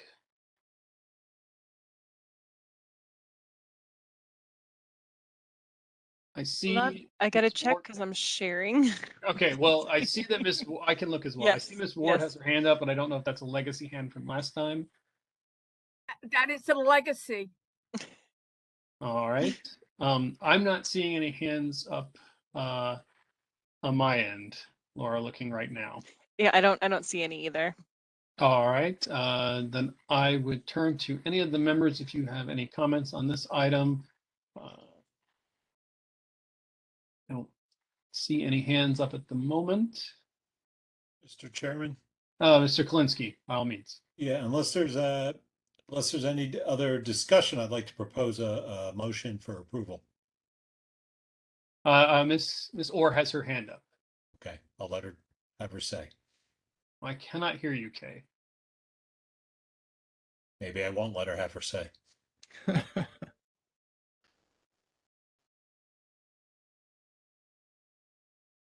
It's just right. Oh, okay, so Miss Wan, while this case, Miss Orr. Yes, while we're waiting, I look up the file submitted to us. There is a Fairfax typical wall detail, but none of them have a brick face retaining wall. So I'm wondering, what is the retaining wall detail going to be? The idea that the proposed wall would be cinder block construction behind a facade of brick. So the idea is to replace in kind. It will look the same as it does now. It's just it's failing due to age. Our house is built in 1949, and we want to pass on to the next owner a solid house with a solid wall, and the appearance and the function of the wall will not be any different. I see. So the existing wall is also a CMU block wall as a backup wall, and the brick as a face. That's my understanding. My understanding is I'm not even sure, to be frank, that there is actually cinder block behind the existing, but there will be now. And when we pass our house on to the next owner, the wall will be at least as good or better than it is now. So regardless, once the new retaining wall constructed, the face of the brick remain at the same location, right? You are not. That's correct. Right. Okay. Correct. All right. Thank you, Ms. Vaughn. Sorry, go ahead. Mr. Daniels, this is Joe Pompey. Sir, I was going to ask you, you are going to get a permit through Fairfax County because you're basically you'll be tearing down the supportive structure behind the brick, and you will build a new supporting structure, CMU block with rebar with a brick face, correct? So you will get a permit from the county? That is correct. Okay. Nope. Perfect. Thank you. And then Kay, I don't know if we can hear you yet, but you raised your question in the chat. Do we need architectural/structural drawings for this type of repair? I guess the question would be, Laura, do you have any clarification you could add on that one? I think I can speak to that actually. Okay, absolutely, by all means. So there obviously this is a two-point approval process working through your folks, and I appreciate this because we're both committed. My wife and I are both committed to passing on this house the way that it was passed on to us. The more, I guess, the more fundamental sense is pulling construction permits, and I have applied for construction permits from Fairfax County, and they have required a drawing, an architectural drawing. My contractor is going to have someone come out and render excuse me, render those drawings and deliver them. So there will be drawings. Okay, and I think that's what Ms. Orr is getting at, since I'll try to speak for you, Ms. Orr, and you let me know if I've got it right, that traditionally when projects come to us for approval, they usually have those drawings with them in most cases already, so that we can approve a set of proposed architectural or structural drawings. I'd be happy to share those. Okay, it is possible that we could condition an approval on the requirement that said drawings be submitted to us, and that they are consistent with our approval. We have done that in the past. And I would say, given the limited scope of the repair, that is potentially a possibility, because we're not talking about a major, new addition or huge construction project. We're talking about a replacement of retaining wall. Yeah, that is my perspective on it. Right. This is I'm informed that this is a replacement in kind using the existing footers. The appearance will be the same. And the contractor that I've spoken with has demonstrated a commitment to the aesthetic of Holland Hills. All right. Are there, Ms. Orr, did I get to what you were asking? Okay, and you're nodding your head. Okay, are there any other members that have any comments? Otherwise, I would entertain a motion, if not with appropriate conditions, one way or another.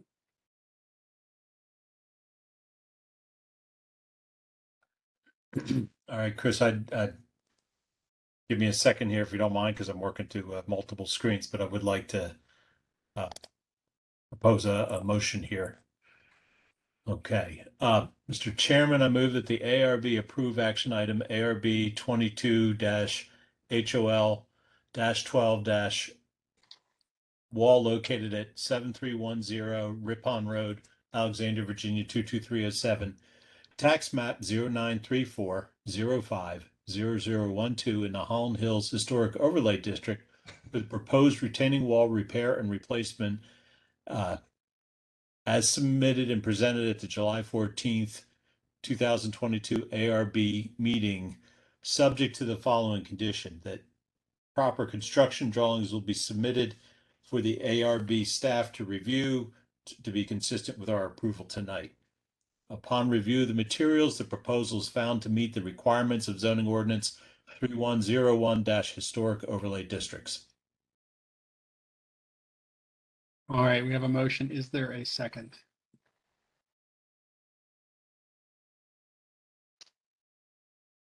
I am not. Oh, Sorry, Swan. second.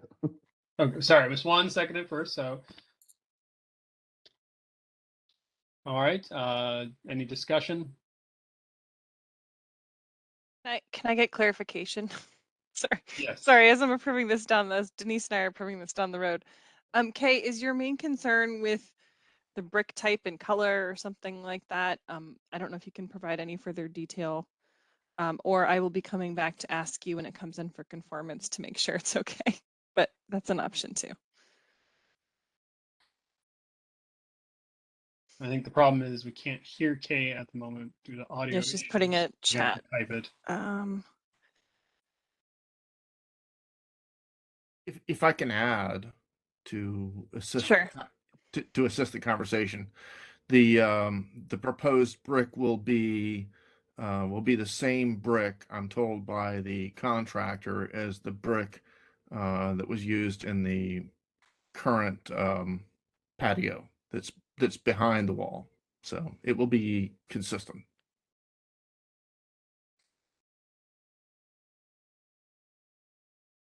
All right, I see your comment there, Ms. Orr. And what I'll say is while we have requirements for submission,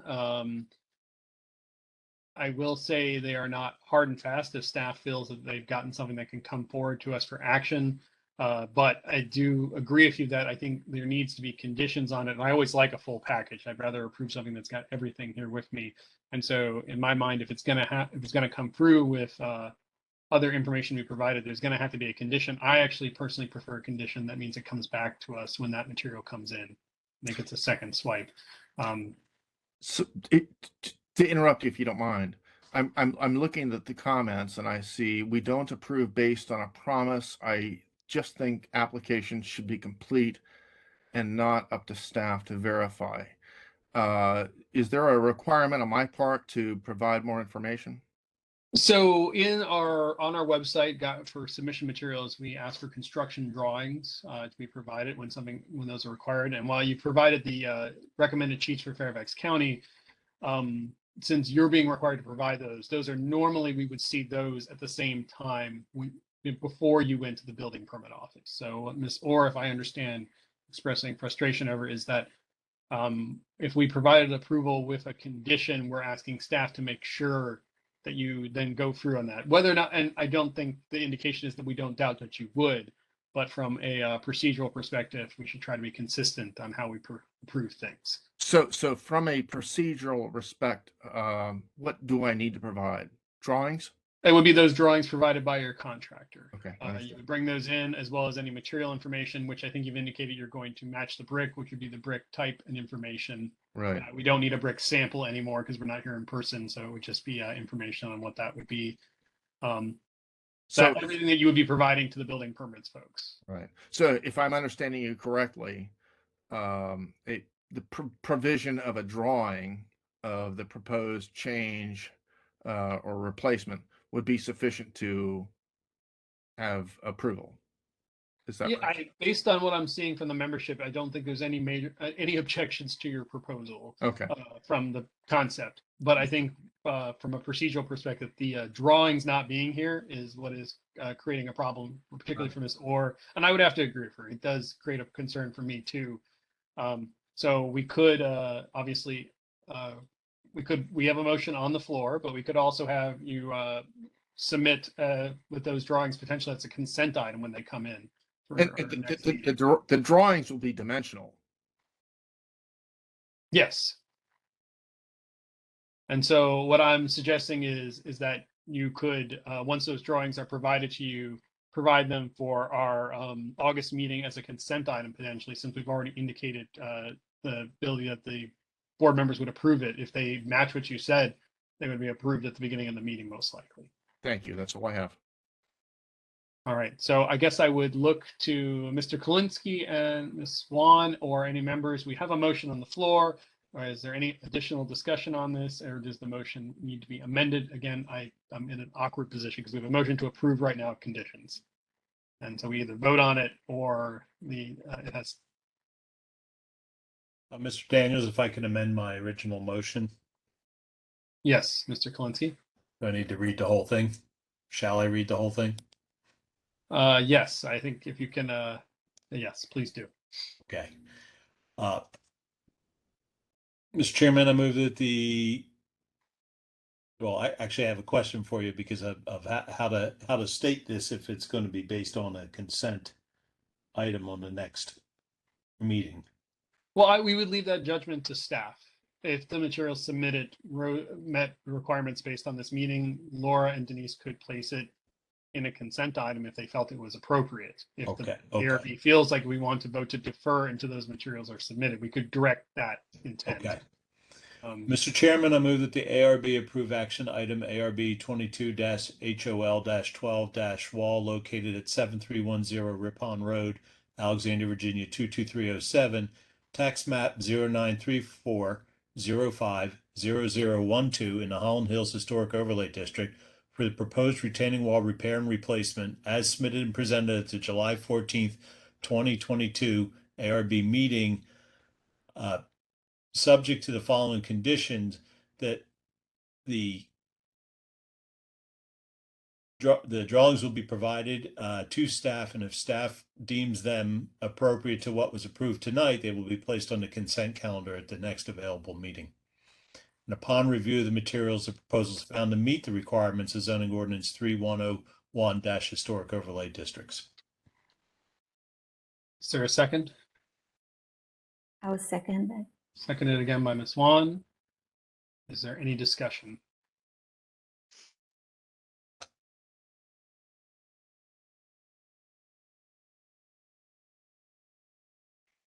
All right, I'm seeing no discussion. Laura, is that motion clear enough for you? Sure. Yeah, All right. we'll figure it out. All right, all those in favor? Aye. Aye. I All those opposed? Aye. John, was that an opposed vote or That was a delayed unmute. That was a vote to approve.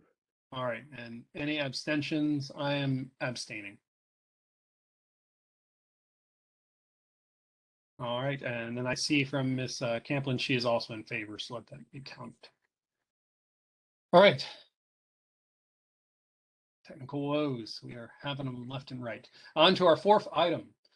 Thank you very much, Mr. Schultz. Obviously, please work with Laura. She'll give you any information you might need about providing that to her so that on the next potential meeting to go up as a consent potential item.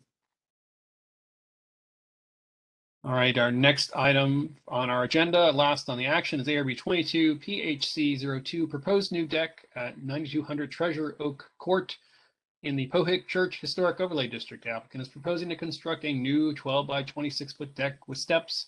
Mr. Osman Javid represents the application. Or Javad. I apologize if I butchered your name, but can you hear us and can you see us? Yeah, I can hear you, and no worries, you're not the first. It's Javed, but thank you for having me. Good evening. I apologize for any noises in the background. I have a 16-month-old who just learned to run around, so he's just going to be kind of probably in the background a little bit. So I just wanted to preface that. But yeah, thank you for having me. Yeah, I'm here just for a quick small project. We're trying to build a deck in our backyard. We are in the Pohick Historic District because of the Pohick Church, and we wanted to see if we can work with the ARB to construct this. So I do have the documents that were provided. Just give me one moment. It's not allowing me to share, but once it does, I can go ahead and go through those documents as well, kind of break down the project. All right, and I think Grace will give you the ability to share. And just like everyone else, it's a new application. You have 8 minutes, and we did get all your documents in the submission. So I would, obviously, since you've been the last in line before, focus on the key things you want us to note, so then we can get to any questions for you. Sounds good. You should have sharing capabilities now. Yep, it's just taking one moment. Whenever you guys have visual, I can go ahead and get started. Yes, we can see your screen. Perfect. So this is just a plat of our house. We are in the Summit Oaks neighborhood on Treasure Oak Court. It might be better to give you a quick preview where we are in the historic district. The Pohick Church, which establishes the historic district, is over here. If you guys can see my cursor, and we are over here. I zoomed in a little bit in this neighborhood. We're facing Route 1. And we're trying to build a deck in our backyard. This is the location of our house, and this is a quick overview. The structure in yellow is the deck that we are planning to build. We do have a setback limitation in our house, which is 10 feet from the property line, which our contractor was able to take into account and design the deck around. And I believe the main concerns with the deck structure when this limitation was put onto our house was the view line from Route 1 coming up and down Route 1. We are on a hill type structure, so there was a limitation that was presented because of that. And then also just being in the vicinity of the church, I believe they didn't want to be disrespectful to the church. They didn't want any noise problems with the church. So I wanted to present our case, my contractor's case in regards to that. I know you guys have had the chance to look at the ARB notes, but just to give you guys a quick overview, the deck structure itself, any structures that are there because of the deck, they will not be visible to the road, and definitely not to the church at any point. We do have a house blocking us, between us and the church property, and then there's also a tree cover. So on this map right here, even though it's a little small, and I apologize for that, we have a good overview of where our house is and where the Pohoy Church is, and then all of this is tree cover in between. And then there's a rectory for the church, which is, I believe, the residence for the reverend or whoever is the resident clergyman inside the church. It's a 7-minute walk from, not from our house, but the sidewalk behind our house. And it's a 7-minute walk from our house all the way to the church. There's no way there's any noise is going to reach the church. There's no way there's going to be any view of the church. I did also point out in my notes that the church is at a different elevation than our house. I believe the church is at 141 feet above sea level. Ours is 108 feet. Even if the tree cover wasn't there, you would never be able to see our house, and you wouldn't be able to see the deck structure. Other than that, in terms of the tree cover, before I get into that, I can give you a quick overview of what the deck will look like. This will be a woodland brown decking. We worked with our contractor to come up with the most inconspicuous color. We didn't want to choose anything that was going to stand out. It's a normal woodland brown color. I can give you a visual of that in a second. But essentially, this is what the deck is going to look like. It's going to be I just want to be sure that I don't mess up. It's going to be a 12 by 26 deck from the second floor of our house, and it will look like this. It's going to be a hybrid deck with metal balusters and a pressure-treated woodland brown Trex composite decking. It's being built by Prince William Home Improvements, who are a really well-known contractor in the area. You guys want to look up the reviews? They are one of the leading, I guess, deck teams in the area. And this is also a view of just the framing as what the deck's going to be looking like in our backyard. Other than that, I did want to show the visual of the deck itself. This is the woodland brown color. Even though this is not a representation of the color of the deck that we are going to have, this is the just the look of the deck. The hybrid deck has obviously wood railings and then metal balusters, aluminum balusters, and it'll be this woodland brown color. In terms of visuals to our house, this is one of the visuals off of Route 1 coming down towards our neighborhood. You cannot see anything. You can't see any housing at all. A little further out, looking down towards Route 1 again. You can see the road, but you can't see our house at all. This is directly behind our house. This is from the other side of the road. This structure right here is our house, but again, the deck is going to be underneath this tree cover. You'll never see it from this side of the road. I just literally just walked down the sidewalk trying to get as many pictures as possible. I didn't submit all of these in the original submissions, but I wanted to include them just so the board is able to see that the house will not be visible in any point. So this is directly behind our house. The decking is actually going to be behind this tree cover. Again, looking directly at the house, right from the sidewalk behind our house, you do not see any type of structure because of the tree cover. This is on the other side of the road, same thing. This is from a little further down Route 1. Again, structure is going to be behind this tree cover. You don't see anything. Same thing. And then this is the backyard view of just showing what our view is of Route 1. And there's barely any, if any view of Route 1. Like maybe like a little bit, but nothing that we can actually discern. And definitely not somebody that's going 60 miles per hour on the road is going to be able to discern on our end.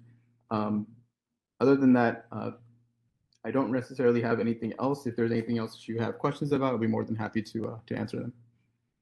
All right. Thank you so much. First, I'd ask if there's any member of the public that has a comment on this item, and Laura and Grace, if you all will keep an eye out on the attendee section to see if there are any hands up. I'm not seeing any. I don't see any, Chris. Yep. All right. That in mind, I'd look to any members if they have any comments on this item, either raising your hand or I see Mr. Burns. Yes, thank you, Mr. Chairman. Two quick comments. One is those who've been around the ARB long enough will remember this subdivision came before the ARB for approval quite a few years ago at this point. Also, just a basic comment is the applicant is absolutely correct.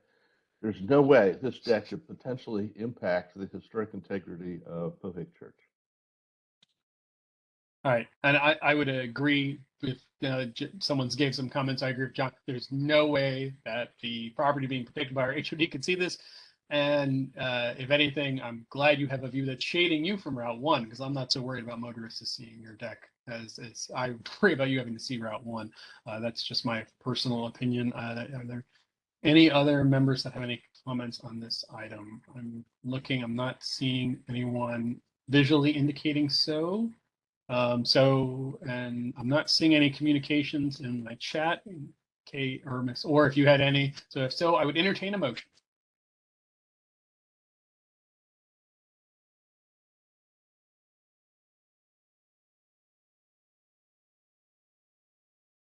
Miss Swan.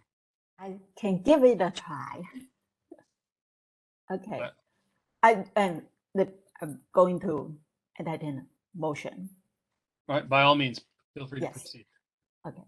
Mr. Chairman, I move that the ARB approve action item ARB 22-PHC-02 located at 9200 Treasure Oak Court, Lawton, Virginia, zip code 22079, tax map 1081-19-0008 in the Pohick Church Historical Overlay District for the proposed new deck as submitted and presented at July 14, 2022 ARB meeting.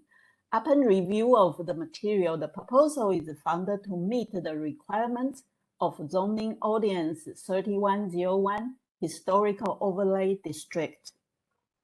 All right, we have a motion. Is there a second? I'll second it, Mr. Chairman. Seconded by Miss Aubrey. All those in favor indicate by saying aye. Aye. Aye. Aye. And then Miss Orr and Miss Camblin. Yes. Okay. Thank you, Miss Camblin. I see you're in favor. And Mr. Burns is in favor. Mr. Burns is in favor, and Miss Orr in favor. So, all right. Any opposed? Any abstentions? Hearing none, the item passes unanimously. Thank you very much. Again, Laura will be with you in the coming days to get in touch with you about the approval. So thank you very much for the quick and concise presentation. And sorry to keep you on so long as number 4 in the lineup. No worries. Thank you so much for your time.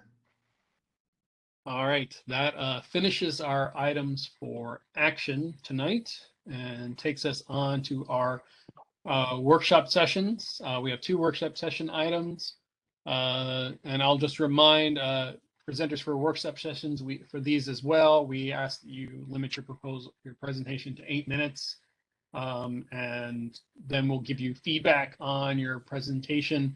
But it doesn't also mean that you have to be able to answer any and all of our questions during these presentations. Just as an FYI, don't feel like you're under the gun to answer everything. You can always take that back, and we can present on it when you come back. But our first one for workshop session is ARB 22HOL 13WS, the Votech Residence Edition, located at 2102 Mason Hill Drive. It is a proposal for including a restoration renovation of existing home and to add a 2-story addition with carport underneath on the south elevation. Mr. Andrew Cheng represents the application. Mr. Cheng, I believe I saw you. Yes, there you are. All right. I'm here. Thank you. I can hear you loud and clear. Do you have a presentation, or is there something you would like staff to pull up? No, I do, and I'm going to share my screen right now. Just 1 second.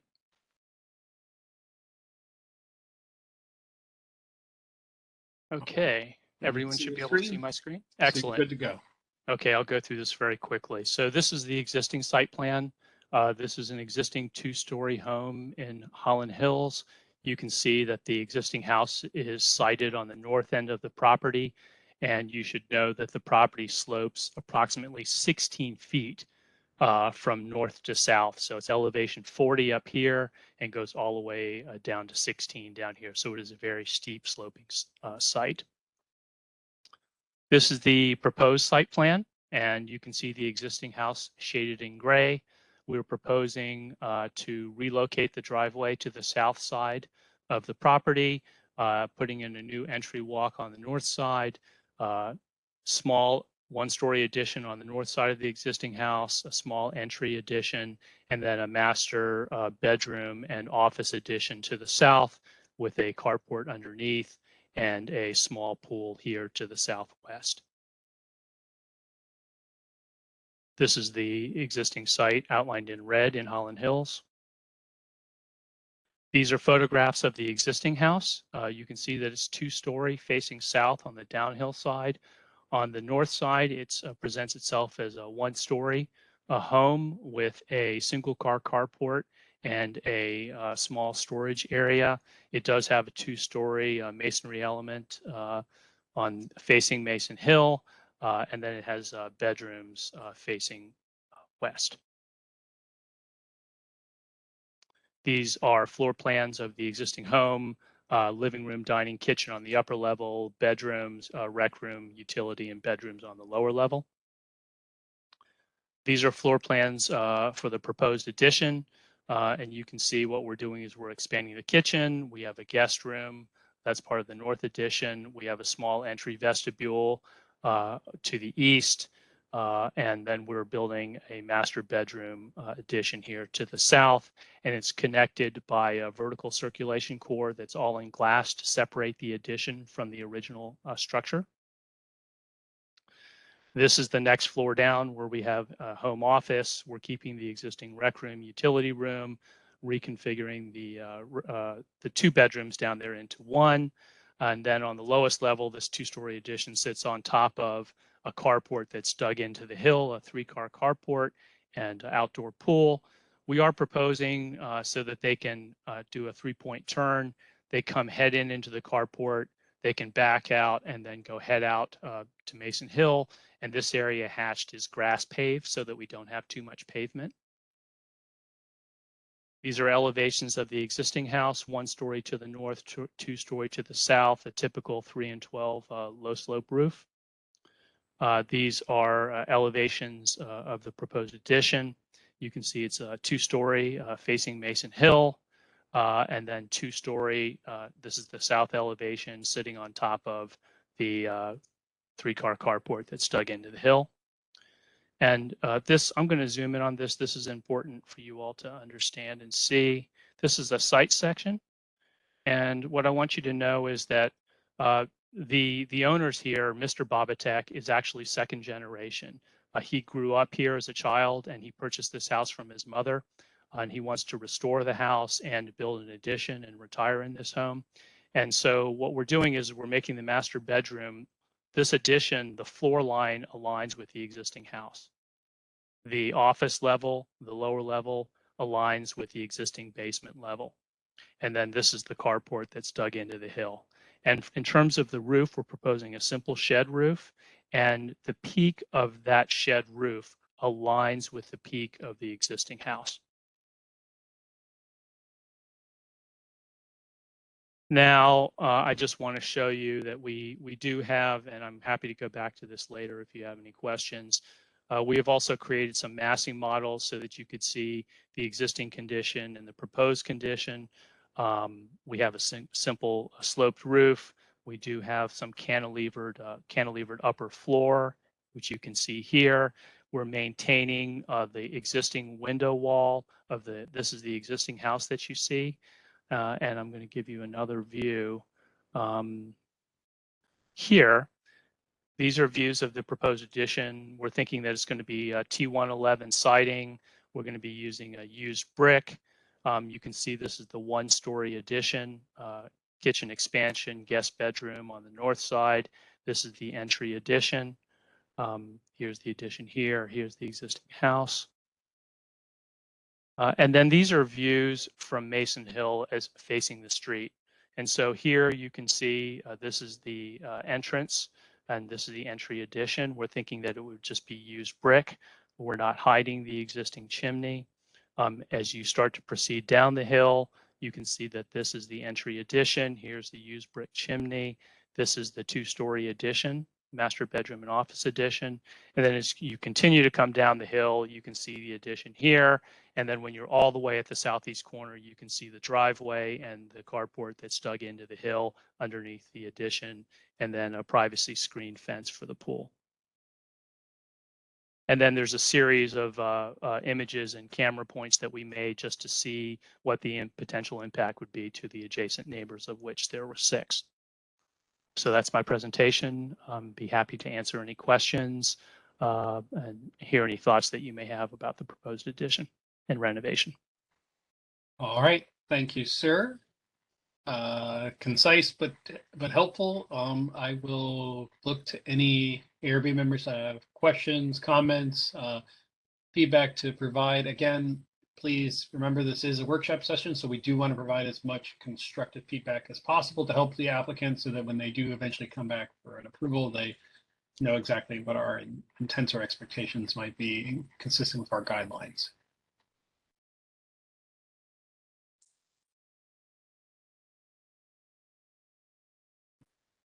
Looking across the screens to see if anyone has their hand up at the moment.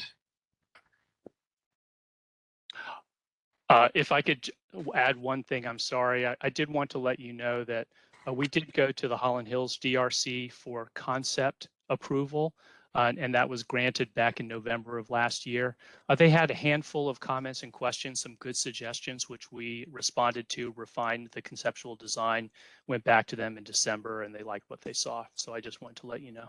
Okay, thank you. And while I wait to see if any members might have comments, I'll provide some of my own. I think some of them are going to be rather similar in concept to some of the ones provided earlier on a proposed addition that came through for application.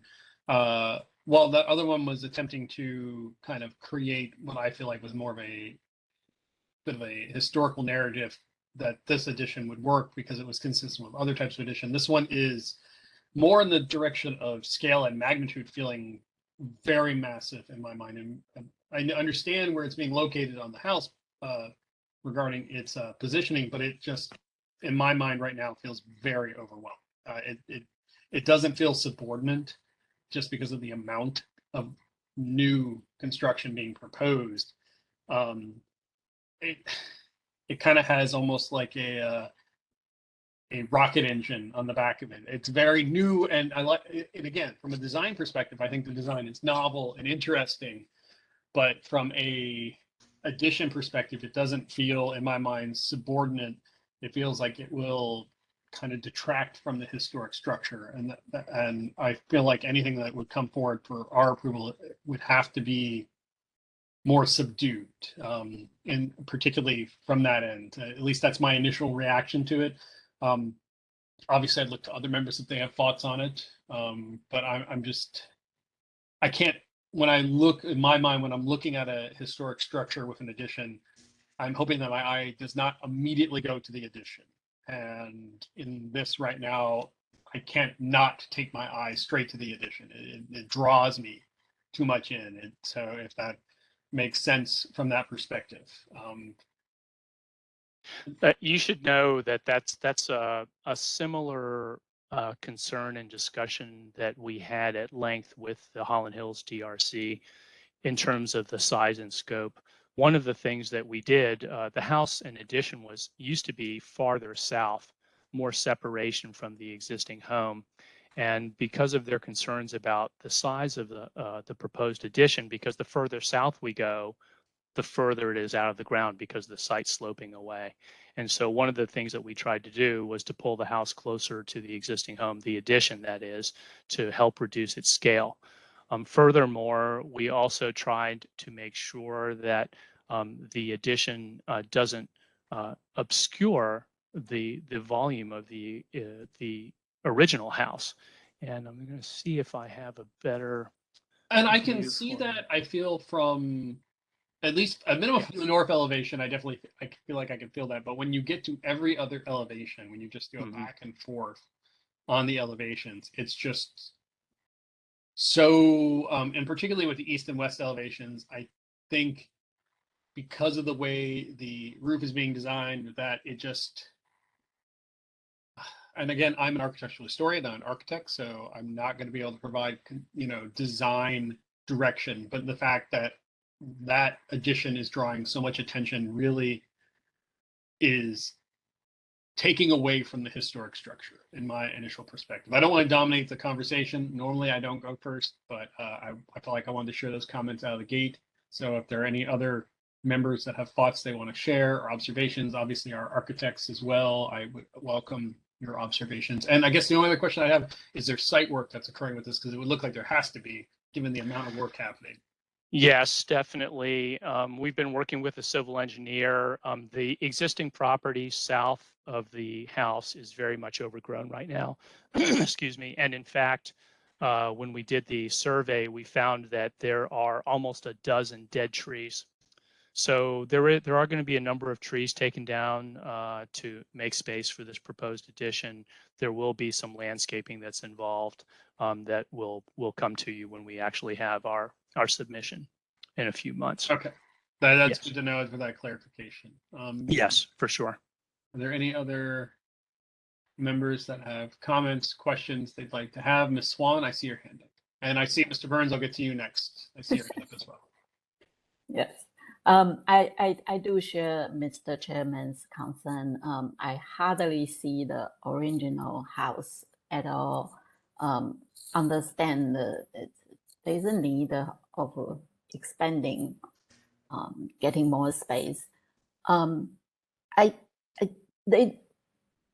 did not see the site plan on the existing versus new, and also the floor plan existing versus new, what got taken out. And I think that's very important. I try to understand. So the original driveway is leaning toward it on the back of the site, and you are creating a new driveway and a new carport. That's my understanding.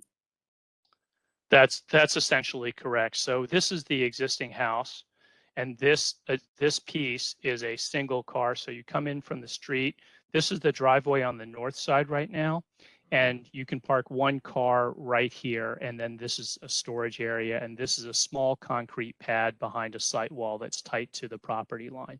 And you can see these dashed lines indicate the yard setback. So, one of the things I talked to the DRC about, and for those of us who are architects, we know this, we don't control our client's program. That is, they want to build a deck, they want to build a shed, they need more storage, they need 2 cars, not 1 car carport.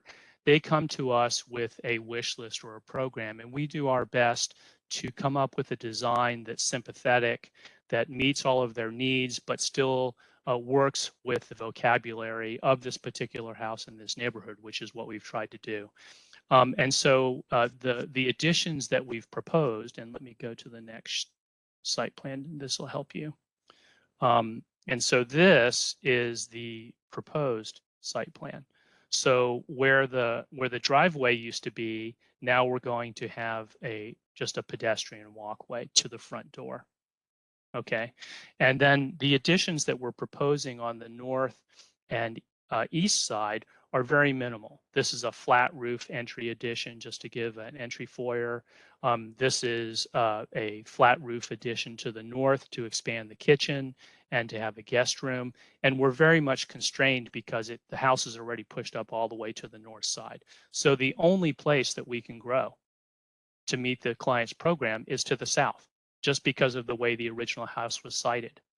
And when we go to the south, one of the challenges is that this site is sloping down. It's sloping away from us. So one natural thought is, well, and we talked to the DRC about this, is, well, to make it smaller or feel less massive, we can have the addition lower. But the problem with that is what I mentioned to you is this site section. Let me show you again. Is this site section. The problem with that is that if we do that, then the entire addition, the master bedroom, is a floor lower than the kitchen and the living and the dining room. And one of the reasons why Mr. and Mrs. Babatek bought this house from Mrs. Babatek is not only because he grew up there and wants to keep it in the family and restore the home, but they want to grow old and retire there. And so to do that, it makes sense that Mr. and Mrs. Babatek can live all on one floor, which they can here. And so rather than taking this addition and pushing it all down by 10 feet, we align the floors. So that's why this site section is critical. And I understand your comments about the size. We've done what we can to mediate that. We've kept the roof low. It's a simple shed roof. We've kept the eave line in line with the existing ridge line. The connection between the historic and existing home is a glass connection, so that there's no question that this is an addition and this is the original house. We've done what we can to try and not hide the original house and still meet the client's needs.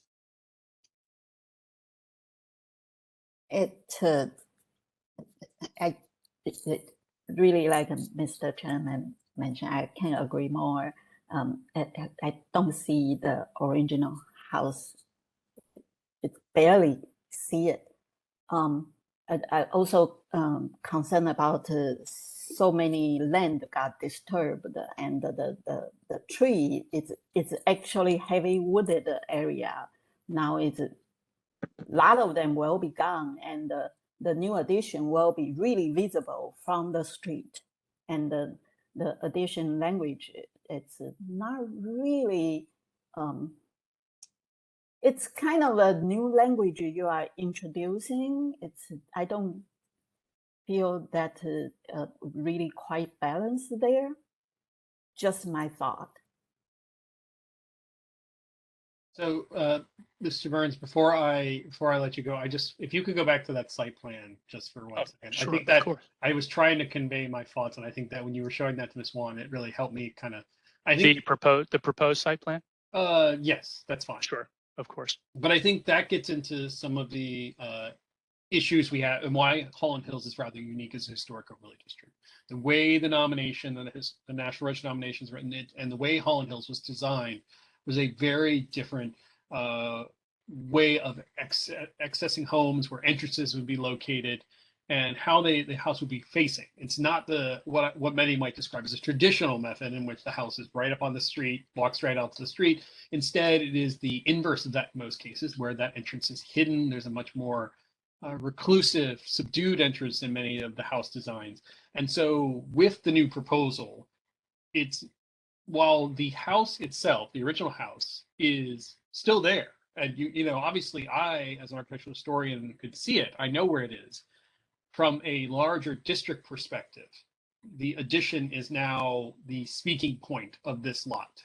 And that feels like that's the house, not the original entrance and the original back portion. And that's where I'm seeing right now a design that doesn't have a way of working more with the district overall, and even less with the maintaining the house itself, because the house is in the core of that.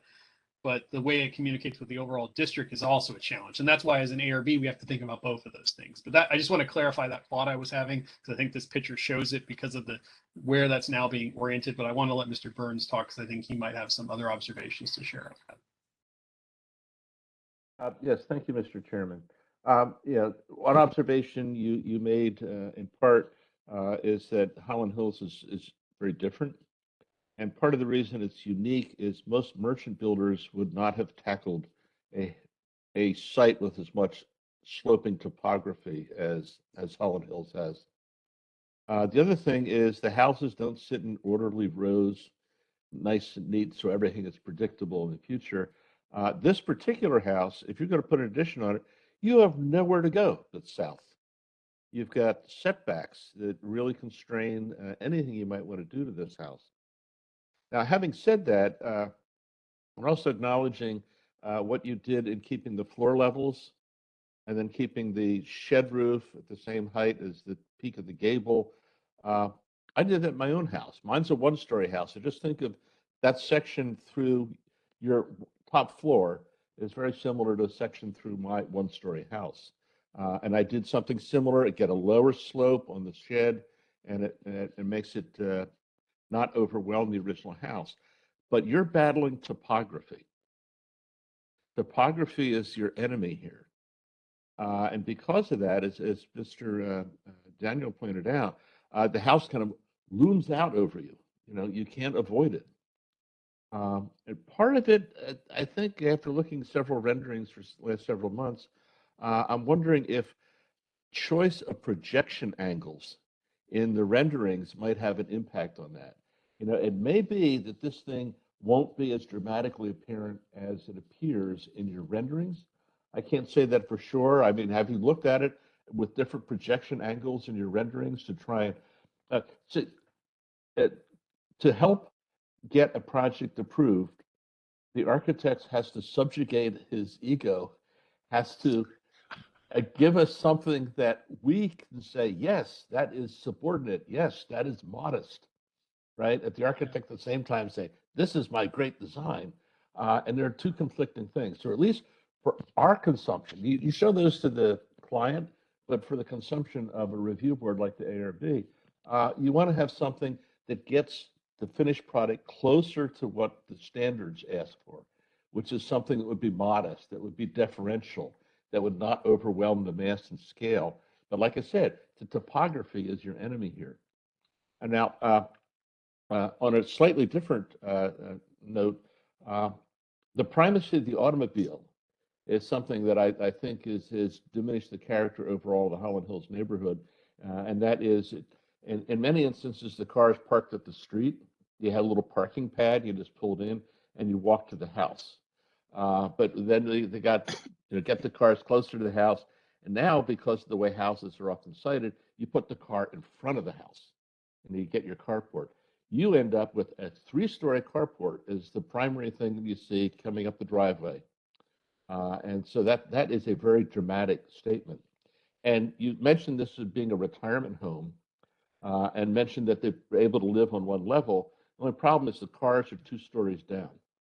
So is there an elevator in the plans? I don't recall that I saw it. Yes, there is. Yes, there Okay, is. okay. And you know, the it's interesting because, and John, you know this for your fellow members, they may not know, but I grew up here in Holland Hills. I live here in Holland Hills. I'm in my small Holland Hills house right now, my Type 2 home, and so I totally understand the siting, size and scale.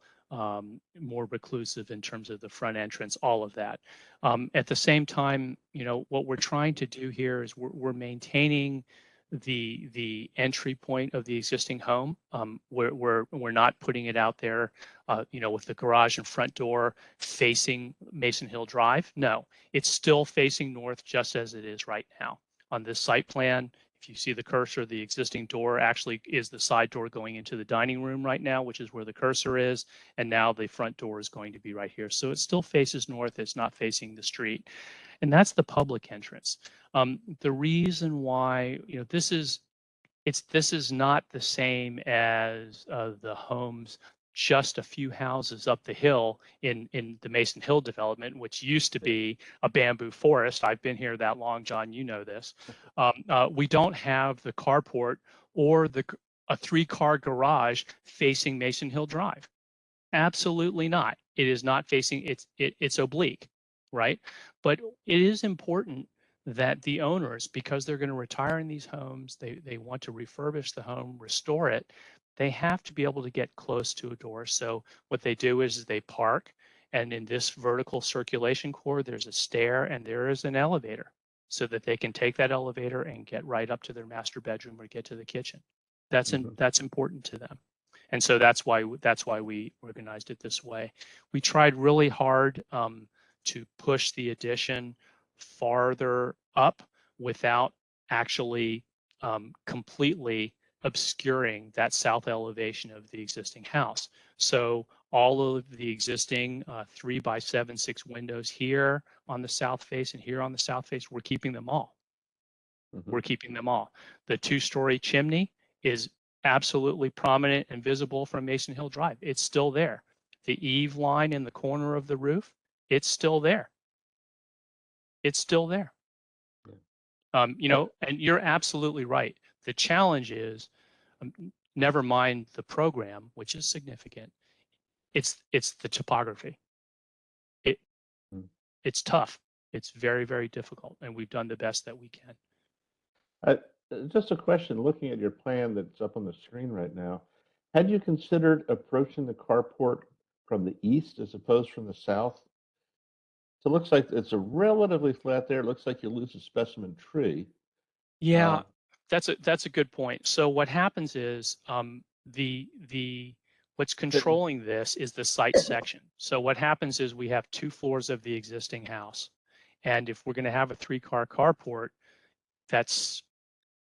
it's large enough that we want to try and do something so that it's not front and center. And so we tried to bury it into the hill and put it underneath the additions and take advantage of the slope of the hill. Now, the thing about it is that with the existing floor elevations, when we start working our way down, because you have to structurally have enough clearance, it's basically elevation 20. Well, this point of entry at the driveway, the existing topography is at elevation 20. And so that's part of what's driving this. Exactly.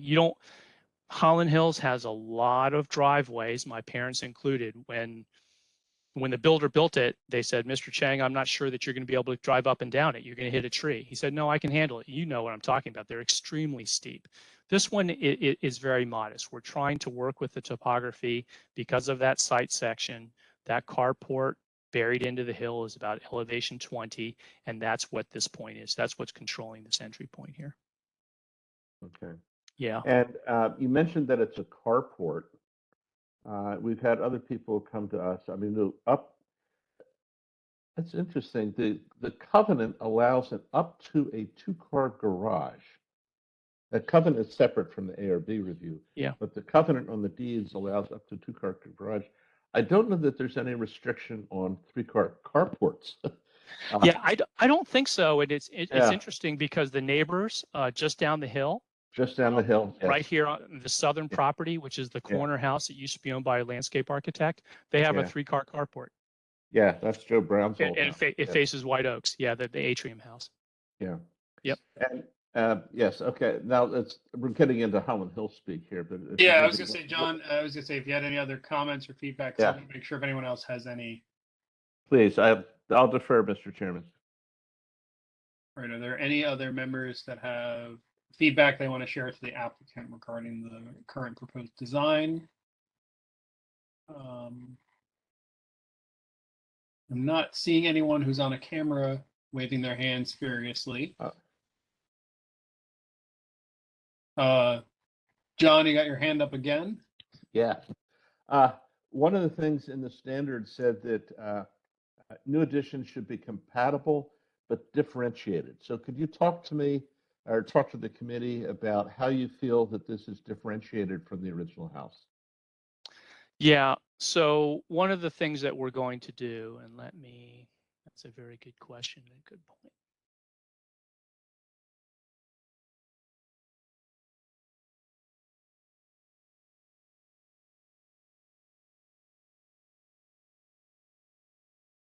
Okay, so there are a few things that we want to do. First, in terms of the use of the T111 and the kit of parts and language of the 3-foot spacing of the windows, you can see that we're working with that. But one of the things that we want to do is that all of the vertical faces that are on this lower level that's dug into the hill, which is this curved site wall that also forms carport and then comes around and becomes a site wall for the pool is going to be just bare concrete. So one way is that we're trying to create that podium level where everything beneath the podium that's cut into the earth is expressed as concrete. Furthermore, what we're trying to do is, at least right now, conceptually, we're thinking that the original house will be reclad in T111, similar to the addition, and then it has horizontal, the beveled redwood siding that the builder tells us is in pretty good shape, and we're thinking of trying to salvage that and repurpose it and use it for the visual privacy wall for the pool and also for the screened area for the trash and HVAC. In addition, we're talking about using, and I think a prior application talked about using a cable rail. So that's something that's very modern, very minimalist, which didn't exist and isn't there in the existing house. So it's not a huge departure. It's more with the massing and the model, because this is the shed roof. It utilizes the overhangs. You can see that what we're trying to do is express the master bedroom. And by the way, I should point out that this is the original DRC application that you're seeing here. As the design is refined, and one of the things that the DRC talked about, and I think Chris mentioned this, is these overhangs, right? So this overhang right here, and this is the architect versus trying to reach some sort of a compromise. The DRC said that overhang is making it seem more in your face, more massive. Can you reduce that overhang? So we actually did. So the current design is actually half of what you see here. Okay, because the design's constantly evolving. We've been waiting to talk to you all for this workshop. In the meantime, we keep moving and making things better. So one of the things that we did was we reduced this overhang and the shadow to try and reduce the massiveness. The other thing that the DRC said is that the overhangs, we wanted a larger overhang here, very similar to what we see all over Holland Hills. But they said limit the overhang to 3 feet. So this overhang isn't as massive anymore. It's limited to 3 feet, even though there are examples all along Rebecca, fine examples of butterfly roofs and shed roofs that extend well beyond 3 feet. But that's okay, because this is a little different, because we're having to work with the topography. I don't want to cut it off, but I want to raise, so Miss Orr is struggling with audio issues. She asked a question on the ceiling height for the bedroom. I don't know if you can have that answer readily offhand. Absolutely. So this is the master bedroom here, and you can see, and the easiest way to answer the question, that's a very good one, is in this site section. So this is the master bedroom that you see here. Here's a person. And so at this back wall, that wall's about 8'6", 9 feet. So everything here, we're challenged, right? We have basically a 7'8" ceiling height in the basement. We have an 8-foot ceiling height in the existing house, and we're carrying that across. And here, because we're sloping up very modestly, we can get 8'6" up to maybe 9.5 feet. So since Miss Orr can't speak, I've got, so Kay, feel free to type if you've got an observation or comments you want to add. So you mentioned that obviously there are changes already to this based on the DRC input. I'm going to be so bold as to say, obviously, as you can tell, we've got a lot of thoughts on this. And I think John made a really good point about maybe understanding the language of this and the topography of the land is not very clear to me as a non-resident to Holland Hills. And I don't have that ingrained in my, memory. And so perhaps there is some argument for how this is being masked in some way. I still do think it's pretty pronounced. And I think some of those suggestions by the DRC already help reduce it some. I would have you do more. I also feel that the area around the carport, it feels compound-like. If there's more ways to make that more natural and less, there feels like there's so much flat, whether it's permeable or unpermeable surface, but it feels like it's all unpermeable surface. It just feels like a big, large parking lot. And that, again, could be because you're showing me a rendering, and that isn't true to life. And so I know that can't speak honestly to that. But working on what I'm seeing there, I just feel like that is going to be a very strong presence on this. And so I would encourage you to come back. I would encourage you to work with the owner to come back for another workshop, because I think seeing those changes plus any input you have from our thoughts here be far more helpful than potentially coming for an application. And I have not heard from our other members, but it seems at least clearly, at least two of us have a lot of reservations about it. Oh no, we don't want it. We don't want to do that. That's absolutely why we're doing this tonight. I agree with you entirely. You know, this is a significant project. It's a large project, and we're fighting with the topography. The concerns and comments that you all are raising are very similar to the discussions we had with the DRC, for which we've massaged it and we've made some improvements. And so it comes as no surprise. So that's absolutely why we're here. I will certainly talk to the clients and see if they're open to another workshop. We can try and fine tune it, address your concerns, which we're familiar with, we understand. But we at least want to get this in front of you so you understand the nature of this project, the challenges that we're dealing with, why we've done some of the things that we've done. It seems clear you understand that we're fighting with the topography, and we'll see what we can do. And we definitely want to, at a workshop level, be in a position where you all feel more comfortable before we actually come with a formal application, right? Because the last thing we want to do is do that and put you in a position where you look at it and say, well, you didn't listen to us, we're going to deny, or even worse, we'll defer. No, we want to make sure at the workshop level that you all feel good about it, and then we go in and you feel comfortable approving it. So that's the goal. Okay, excellent. Mr. Before I Chairman, get to could I you, make one John, last I comment? just want to make sure to see if there's any other member that has a comment. Just give a second, and then I'll let you have the closing thought. So that because we do have one other workshop. So if there's any other member that has any input to share at this moment, I'm not seeing any hands up, nor hearing anyone unmute. I'm unmuted. Yes, Miss Murray. I just wanted to reiterate that I started out thinking this was horrible, dreadful, and I couldn't stand it. But listening to John's comments and the changes you've said you've made, that I do wonder if some of it is the perspective in the drawings, I'm not an architect, I'm the history type person for this group.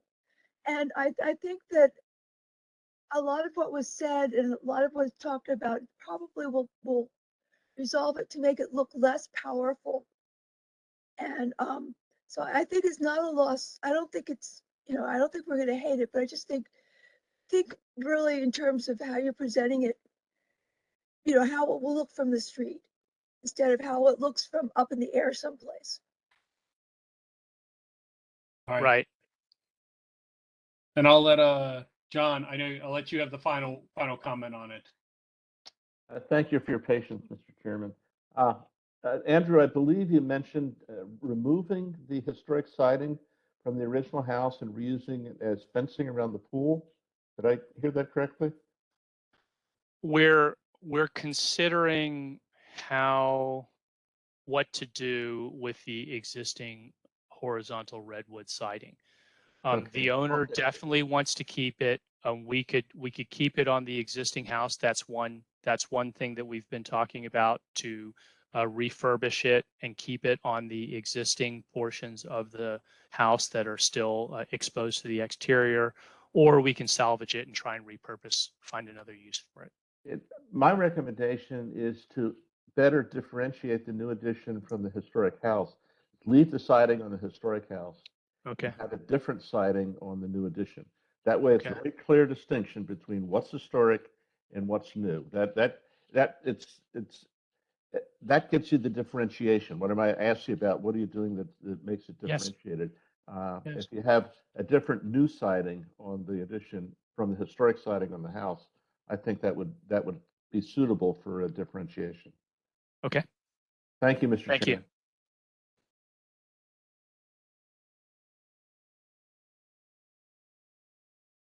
I'm muted. Finally did it to myself. Okay, so I was going to say thank you very much, Mr. Chen. I think we've given you a lot of feedback. We look forward to seeing you back again for further discussion on this, and hope to hear more about how this design evolves.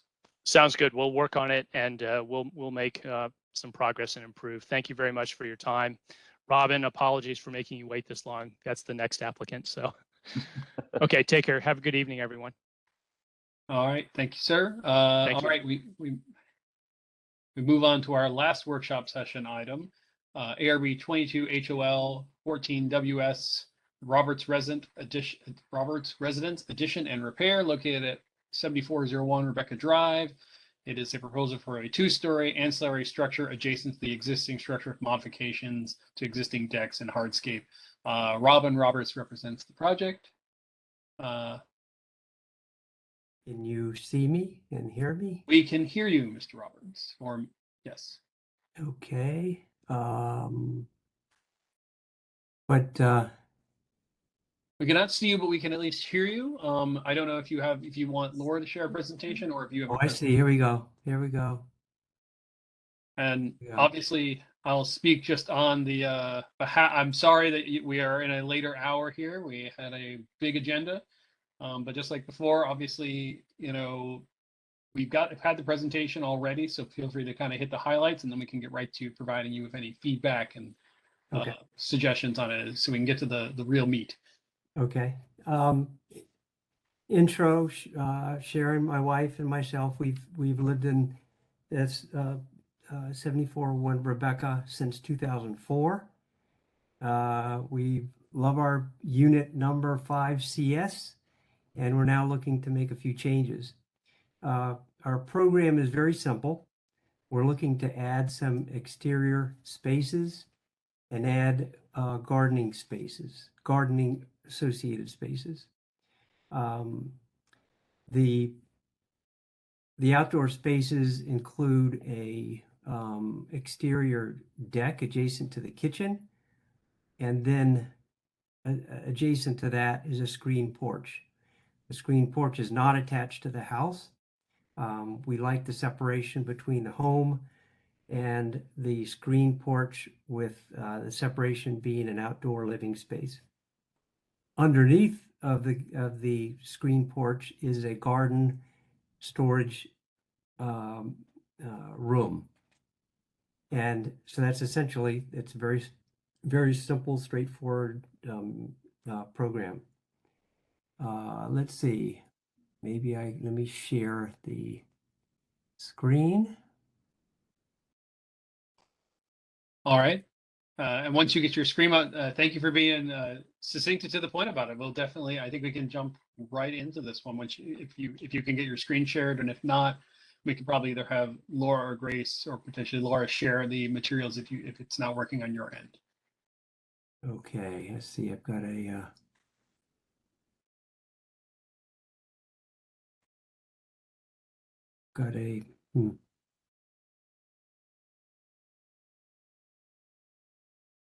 this. Oh, I see. Okay, got it.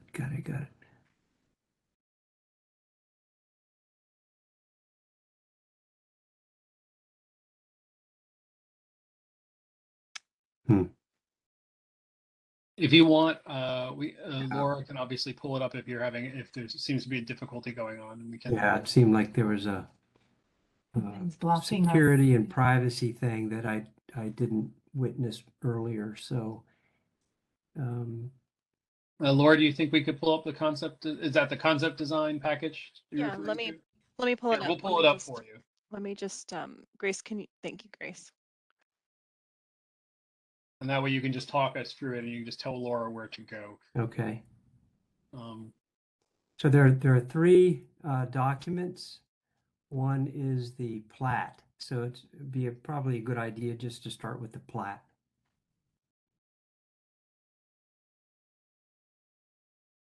All right, once Laura. All right, give me 1 second. I'm okay scrolling around on my screens here. Okay, let's see. Here we go. All right, so back to this, and then we go to share. Okay, I think I've got it. Okay, smaller. There we go. Yep. So this is just a hint of what we're doing, just for proximity information. The existing house, it's grayed out, and the little screen porch is highlighted, and then there's a deck in between the screen porch and the existing house as it is. The screen porch is 2-story, so the The garden room is below that.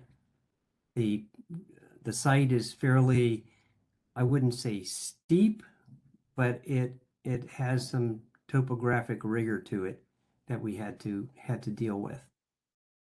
So Laura, maybe if you go to that's correct. Scroll to the next page.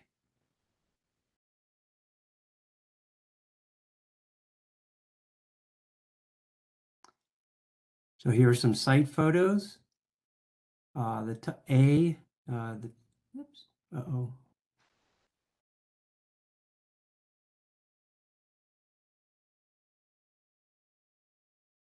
So the top left is on Rebecca looking at the entry to the house. B is a little bit farther down Rebecca looking through the trees at the house. It's tough to see it because of the trees. The same with C, but D gives you a little better idea. The elevation difference from the lower level of the house to the street is probably about 10 to 12 feet.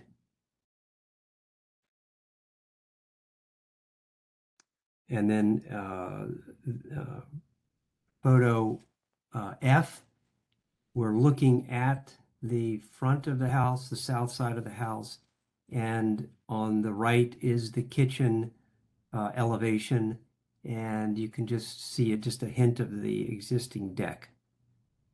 G on the right hand side is looking at the screen, I mean at the kitchen, and the yellow door which takes you right into the house at the kitchen.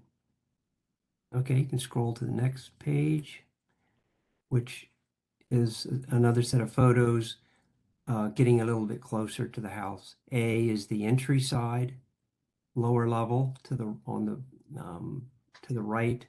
The entry door is yellow and it's up on the top left. You can see through the deck railing. Mr. Roberts, I don't want to cut you off necessarily, but for the sake of the hour, I think since we've had the package, maybe we want to go right to your design and see if folks have questions for you. Right. You all have been waiting very patiently, and I think the biggest thing you might want to hear is any feedback we have on the proposed addition, because I think you, in general, put together a really good package for us of what you're proposing, just in general. So what if we just go scroll on down a little bit farther, Laura, please? Keep on going. Okay, let's start with that. So there's the existing houses on the left, south elevation.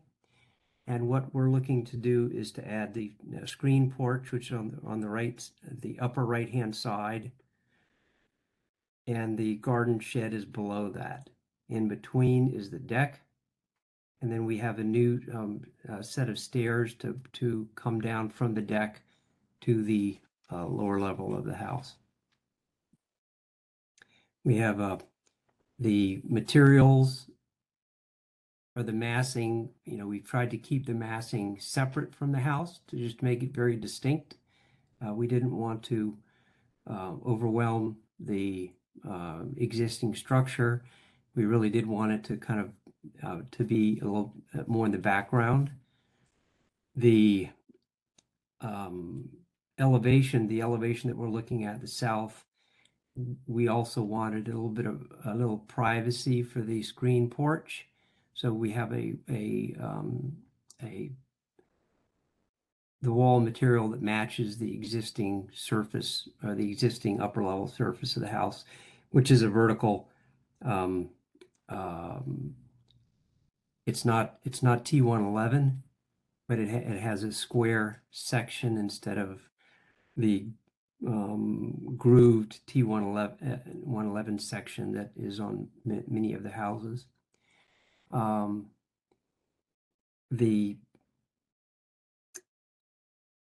At one design, we did try to mimic the windows, the window structure of the south elevation, but we felt it kind of took away from the house. So that's why we kind of turned the structure 90 degrees to that. And for it to kind of sit a little bit more in the background. I was going to say, I don't know if any other member has a comment on it, but I feel like that, from my initial impression from the package, this is a much more subdued addition than some of the other ones we've been seeing. It definitely feels subordinate to the house. I think some of the comments John made last session about how the two are connected, how they have some linkage. There's even a clear delineation between the two in a way that really, in a building language, speaks to the fact that they are, this is a lesser structure. And I mean, I would recognize it as an addition. If anything, I think my observation is it's a very thoughtfully designed addition. So I guess I would wonder from some of our architects and maybe from John, who has a lot of expertise in this, is if it's too accurate to the Holland Hills feel, that maybe that's a question of materials that might help to differentiate it.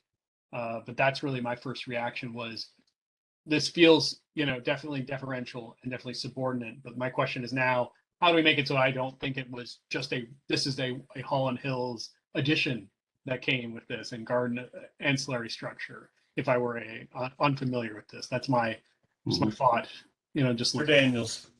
Yes, Mr. Klinsky. Steve Klinsky. I think it's deftly designed and executed. I don't think that's an issue with being able to distinguish the new from the old, because it is so subservient. It is towards the rear of the property, and the materials such as the railing and the slatted wall, all those things help differentiate it. I think I think it's well done. I don't think there's anything that needs a change for this to come in front of the board. That's positive news to hear from Mr. Klinsky. Is there any other member that has a comment, question that you'd like to ask?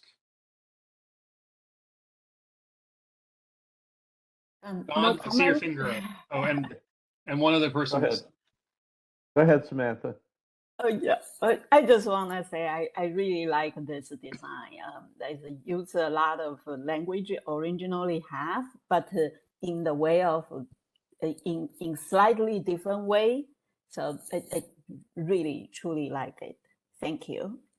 Thank you. All right, John, you have the floor. Yes, thank you, Mr. Chairman. Unlike the last project that we reviewed in a workshop, this one, the topography is kind of your friend, because you're pushing away from the street, you're digging into the hill a bit, and I echo Mr. Klinsky's comment that this is pretty much ready for prime time. Again, I'll make the comment about projection.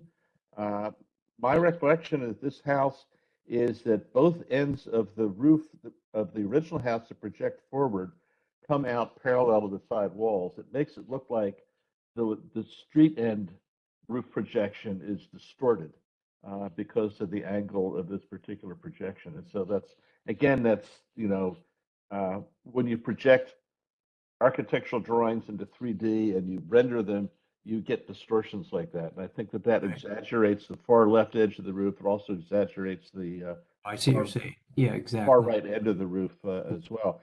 Now, then the architect in me knows that this is a house that has a wonderful potential view, depending on the tree foliage, to the south. And the house was sited to take advantage of it. Your little patio there that you're proposing as a seating area takes advantage of that. And the one thing I'm curious about is, with that view shed, why do you have the solid wall on the south side of your screen porch? Well, it was kind of a fight with being storage and needing wall space, etc., for storage, and then giving up a certain amount of that for glass. Okay. And Oh, anyway, it just struck me as incongruous. The house celebrates the view to the south, and the screen porch seemingly turns its back on it. The only other comment I would have is that, again, the primary sun load that would come onto this screen porch would be from the south, and yet the overhang is to the east. The major overhang is to the east. And it struck me that if you turn that roof 90 degrees counterclockwise, no, clockwise, you would have what essentially might look like a mini-me roof from this angle, and you would have better blockage of the bright sun in the summer. But again, these are not deal breakers for me, but they're just things that occurred to me as I was looking at this house and my familiarity with the site.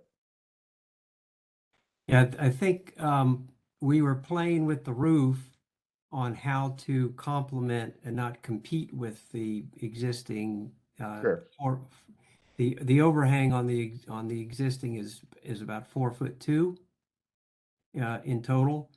So the extension on or the overhang on the screen porch is approximately 4 feet.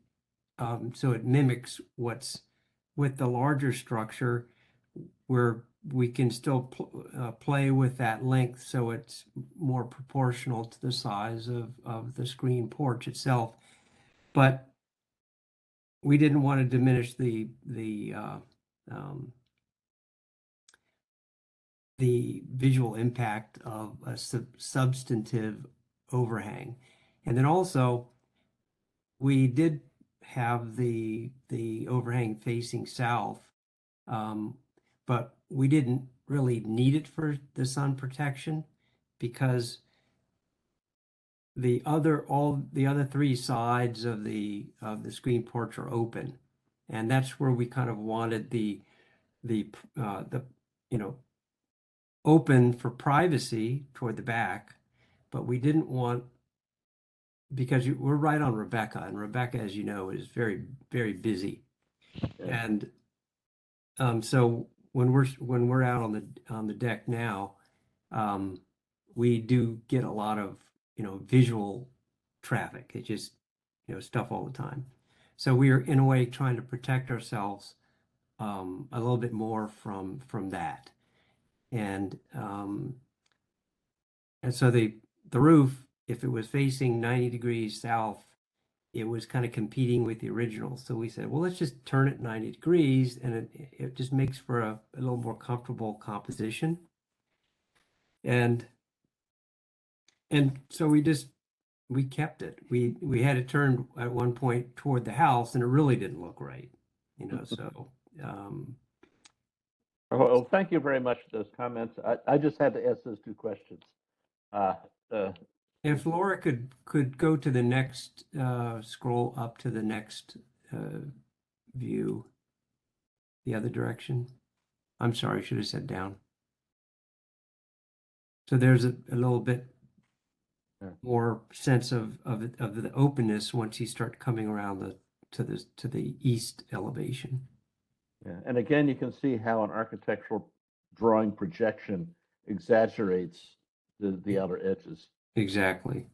Now this is still schematic. It makes your addition look larger than the house.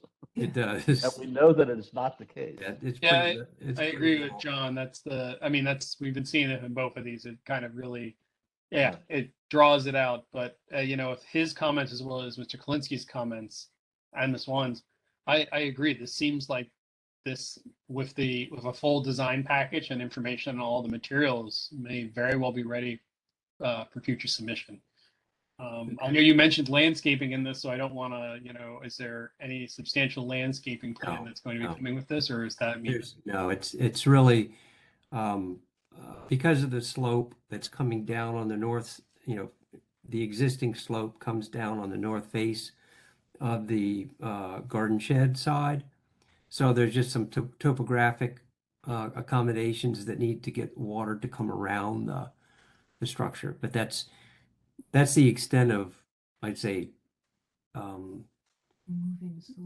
just shedding water. We really don't have a landscaping planting plan.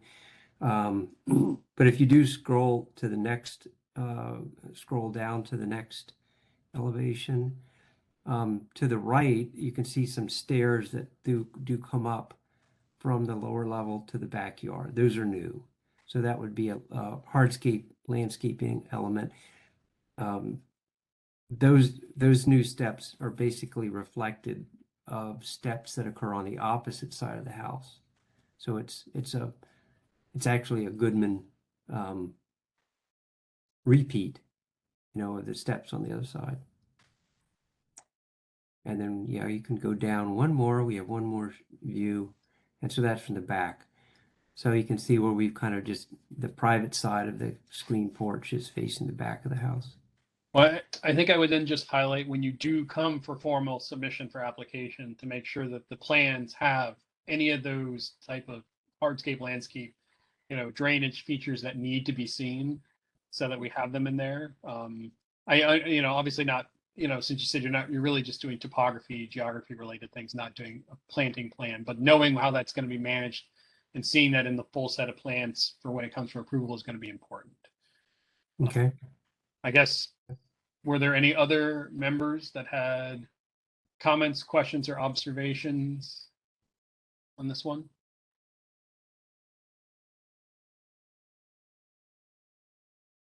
Not seeing any hands go up, nor anyone furiously waving their hands. Obviously, another thing, obviously, just like the other application, please let us know any input you got from the DRC and how that may have changed things. That'll be really helpful when you do come back, just to understand that. Just if there are any other changes there, we want to know the full picture of things. Well, there was the one main, well, two comments that came up. Laura, if you could go up, I think one more by the DRC was the use of materials on the lower level. You know, the idea was, you know, for cost purposes, we were thinking of it being framed as much as possible, and to use a hardy board type of a surface with a geometry and color to complement the brick, the existing brick facing on the house. And it was at this point of design, it was just a white surface. We really hadn't dealt with the final.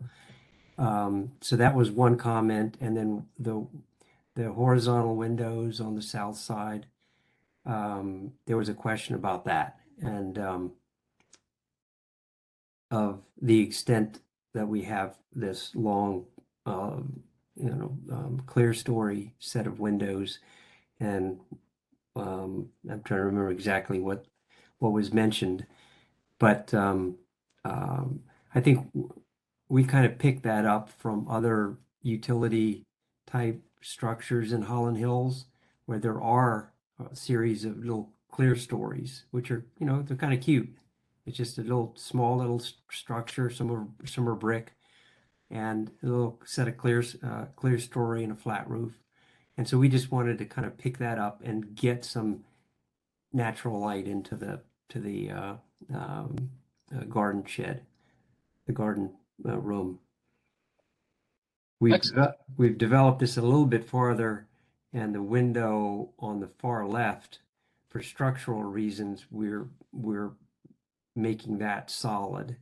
So we're losing a little bit of the clear story, but for necessary reasons from the structural engineer.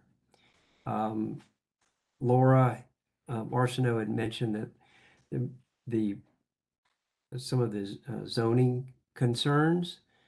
I went back and took a look at the zoning ordinance and did find that the overall height for the accessory structure is a limit of 20 feet from the lowest point to the highest point.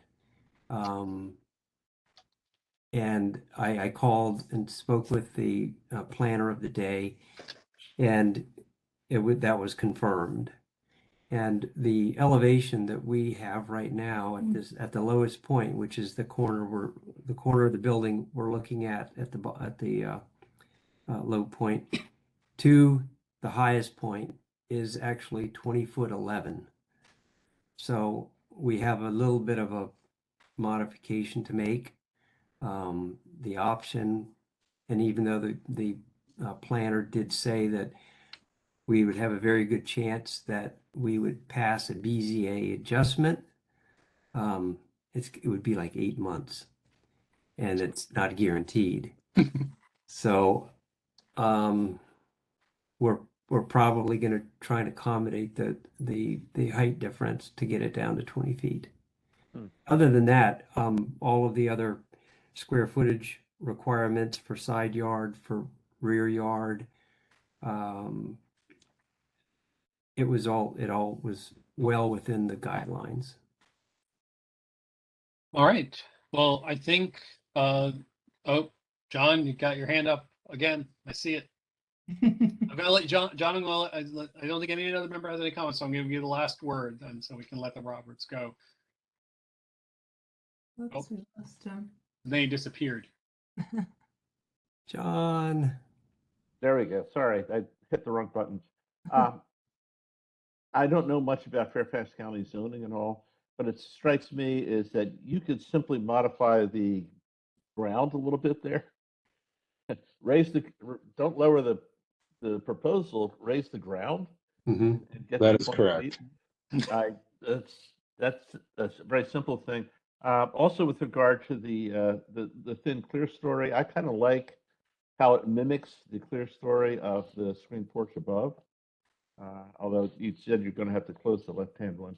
And then in terms of the hardy plank siding, I think just you didn't intimate that you wanted brick textured hardy plank. No, right? no, we wouldn't want Okay. that. No. Yeah, but it's just simple panels. Make that kind of disappear. Make the thing that is the primary feature, which is the rendering shows it that way, is the screen porch. I think you mentioned white. I would suggest a darker color than that. Yeah, when I said white, that's the way this just came out because we were racing to meet the deadline. And we did. When I saw this, I saw it for the first time and I was sending it to the county. So the intention was for it to be the color to complement, mimic the brick lower level of the existing structure. Sure. So again, it was kind That of would work. working with it. So Thank you, Mr. Chairman. No problem. Mr. Go ahead, Chairman, Mr. Plumpy. yeah, I'm sorry. I didn't mean to take John's thunder or last word or anything like that, but if I recall, Fairfax County ordinances, either 4 or 6 feet from the face of the house is where the finished grade is measured. So I think that's it. Just double check that. So, say that. Repeat that. I believe in Fairfax County that the grade measurement from the top of the roof to the grade is measured 4 or 6 feet from the building face. So I cannot remember. So from your foundation there. So, but just double check that. But John has the right approach. Change the grade. Don't change your house. Change the grade. You'll be. Like that. Okay. Okay. Yeah. Inside tips from the ARB work. I'll start digging. Otherwise, I think it looks like you've got a well put together package. Again, as long as we have the drawings that we all need, as well as information on the materials, it sounds like we might be seeing you next back for an approval of an application. So I think we look to see you then. Awesome. Excellent. Well, we thank you all for your help and advice, and glad it was so successful. And we couldn't be happier. We appreciate your patience with our late hour too. That's okay. Thank you. That's fine. Worth the wait. Thank you very much. Okay, thank you. All right. That takes us out of our workshop section of our agenda. We have no presentations, so we can move past those. And now that takes us to board and staff items. First on the board and staff items is the review and action on approval of the previous month's meetings for the June 9th, 2022 meeting and payment to the recording secretary. Looking around at all the membership, as well as I do have my chat open for poor Ms. Orr and I think Ms. Camlin, who are unable to communicate with their voice. Are there any members that have any comments on those meeting minutes? John. Thank you, Mr. Chairman. I always have a comment. Last month, we had some close votes, one to approve, one to deny, and the minutes simply said approved or denied. And I think in close votes especially, we should report the actual votes. That was, and John, it was a comment I had as well that I was going to bring up if someone else didn't. I think particularly also for this meeting, it needs to be clear where the votes lied. So Yeah. I think we need to revise them to reflect that. Thank you, Mr. Chairman. Any other comments from any other members on the meeting minutes? Seeing none, I would entertain a motion to approve those minutes with the revision proposed tonight. And pay the recording secretary.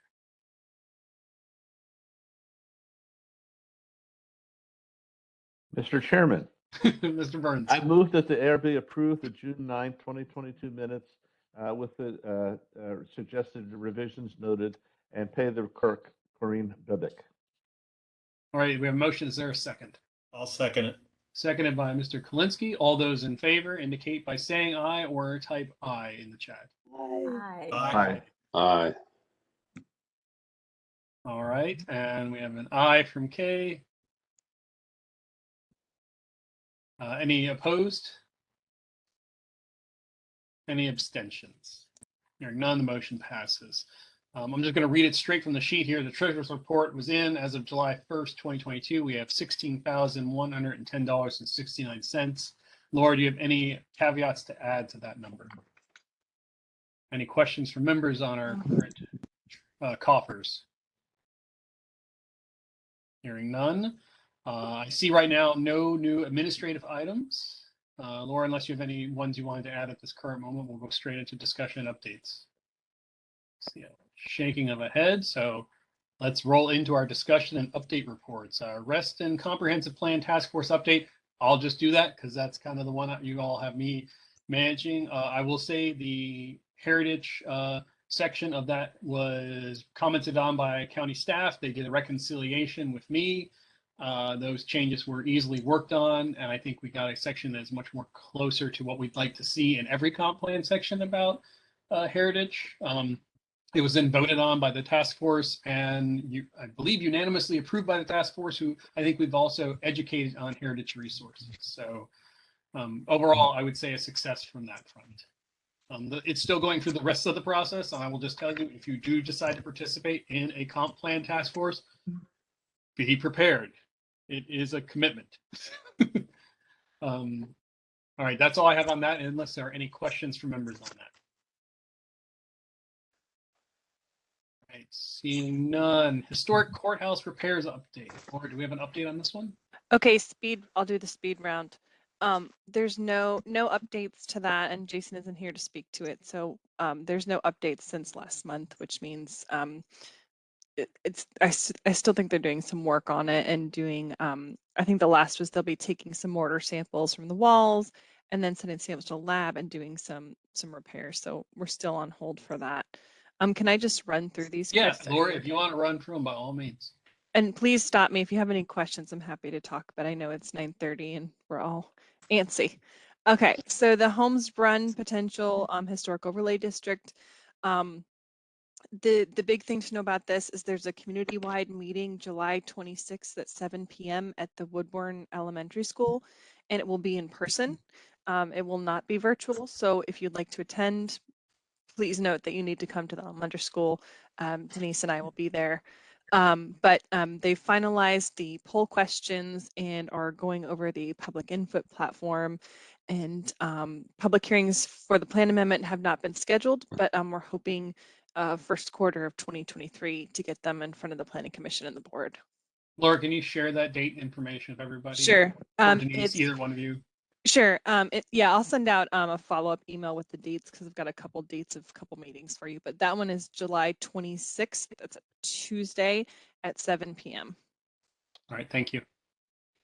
The Modern Architectural Survey, there's no update, fully funded. Thank you for your contributions to that. Stay tuned for next month. Hopefully we'll have an update for you. The Gum Springs study, same with that. We're kind of in a holding pattern until we get word to move forward. we will give you an update as it can. Drainsville Tavern termite damage and repairs. Thank you, Miss Aubrey, for bringing this to our attention. The Park Authority owns the Drainsville Tavern, and they were going to come this month, but they have no scope of work or any plan of how they're going to fix anything. So I recommended that they wait until another month to come in. But please know these are emergency repairs, and most likely we'll be seeing it maybe not after the fact, but it'll be a very kind of like, as long as it's not drastically crazy, we'll be looking for kind of just to move forward on it. But they've stabilized the structure and the termites have been removed. Now they need to figure out the scope of work and how they're going to do it. So we'll get you that information as soon as it's passed on to us. Are there any questions about that one specifically? I can't see you. Not seeing anyone indicating it on the screen, Laura. Okay, Heritage Resources personnel. Okay, it's a lot of work for me. But so we have a new Planner 3 Senior Heritage Resources Planner. This will be the History Commission liaison position. They are starting August 15th. Her name is Laura Kaviclis, another Laura, just to confuse everybody. But she'll be I starting. actually went to school with that Laura. Did you really? She Good was in my scan. program as I finished. She is lovely, and she will be starting August 15th. Small world, Chris. And then we also have a Planner 2 Heritage Resource position, which will be the long-awaited ARB staff report position, hopefully being advertised the next couple of weeks. So that's going out. And then you may have heard from the History Commission, and I'm sure Lisa's going to do a happy dance. The Board of Supervisors allocated a limited term position for the History Commission support, specifically for the board markers program for working with the schools and or everything else the History Commission is working on. So now we have a Planner 2 limited term that will be advertised in the next few weeks as well. So please spread the word far and wide to be looking out for those two positions. And next month at this time, I'm not sure Laura's going to make it for the August meeting. She might be starting a little too late, but she'll be here for the September meeting, and we'll. Will you be sharing those listings with us if you haven't already, Laura? Yes, So I will. them? They're not public yet. I'm finishing up the ads and vetting it through everybody and their brother right now, but as soon as they're ready to go, I will forward them out to you. Thank you. Any comments or questions on that one? Otherwise, I do have one update that needs to be brought to y'all's attention just because it came out just recently. Okay. Denise sent out the supplemental report for Lake Anne. Initially, she was just going to give it to John and I, but I wanted it to go to all of you. Please take a look at it. If you have feedback to provide, Denise gave us a deadline by the end of the month. This is pretty critical because we want to make sure we continue to kind of keep our eyes on this issue because it's kind of gone silent.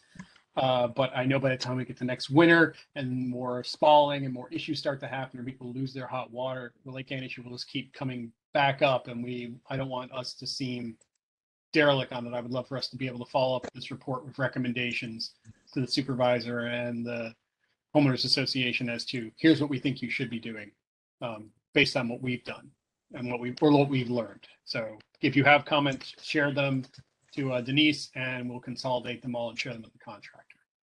Any comments on that? Seeing none. Correspondence announcements, Laura?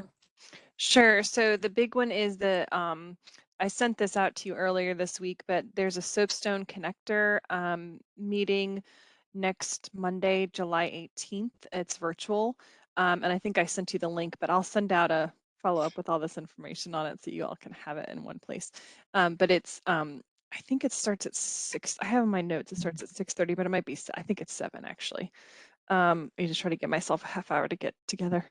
I think it starts at 7. I think it's 7 to 9, but it's virtual, and that should be on the soapstone connector. They have the draft MOA, the section 4F, and Chris is just not listening to me on purpose. Well, I was just going to say, I know, John, I think you've attended in the past, and other members have. I cannot participate in this due to disconnection, due to my agency and my professional work. But if any of our members who have participated in the past wish to be there, obviously we are participating in this consultation. So I think being there would be helpful, virtually, obviously.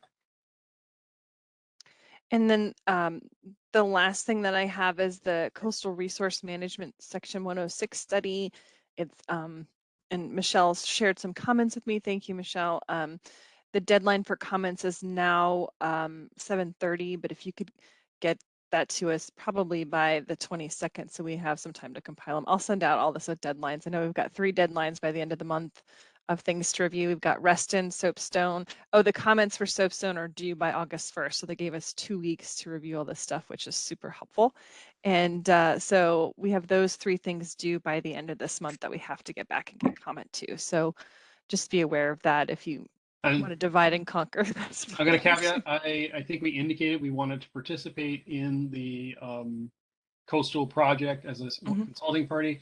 I can't be the one to participate. I actually oversee said agency that's doing it, so I definitely can't be involved. But as a general observation, what I'll say is these projects usually seek a lot of input for how consulting parties or stakeholders will be involved later.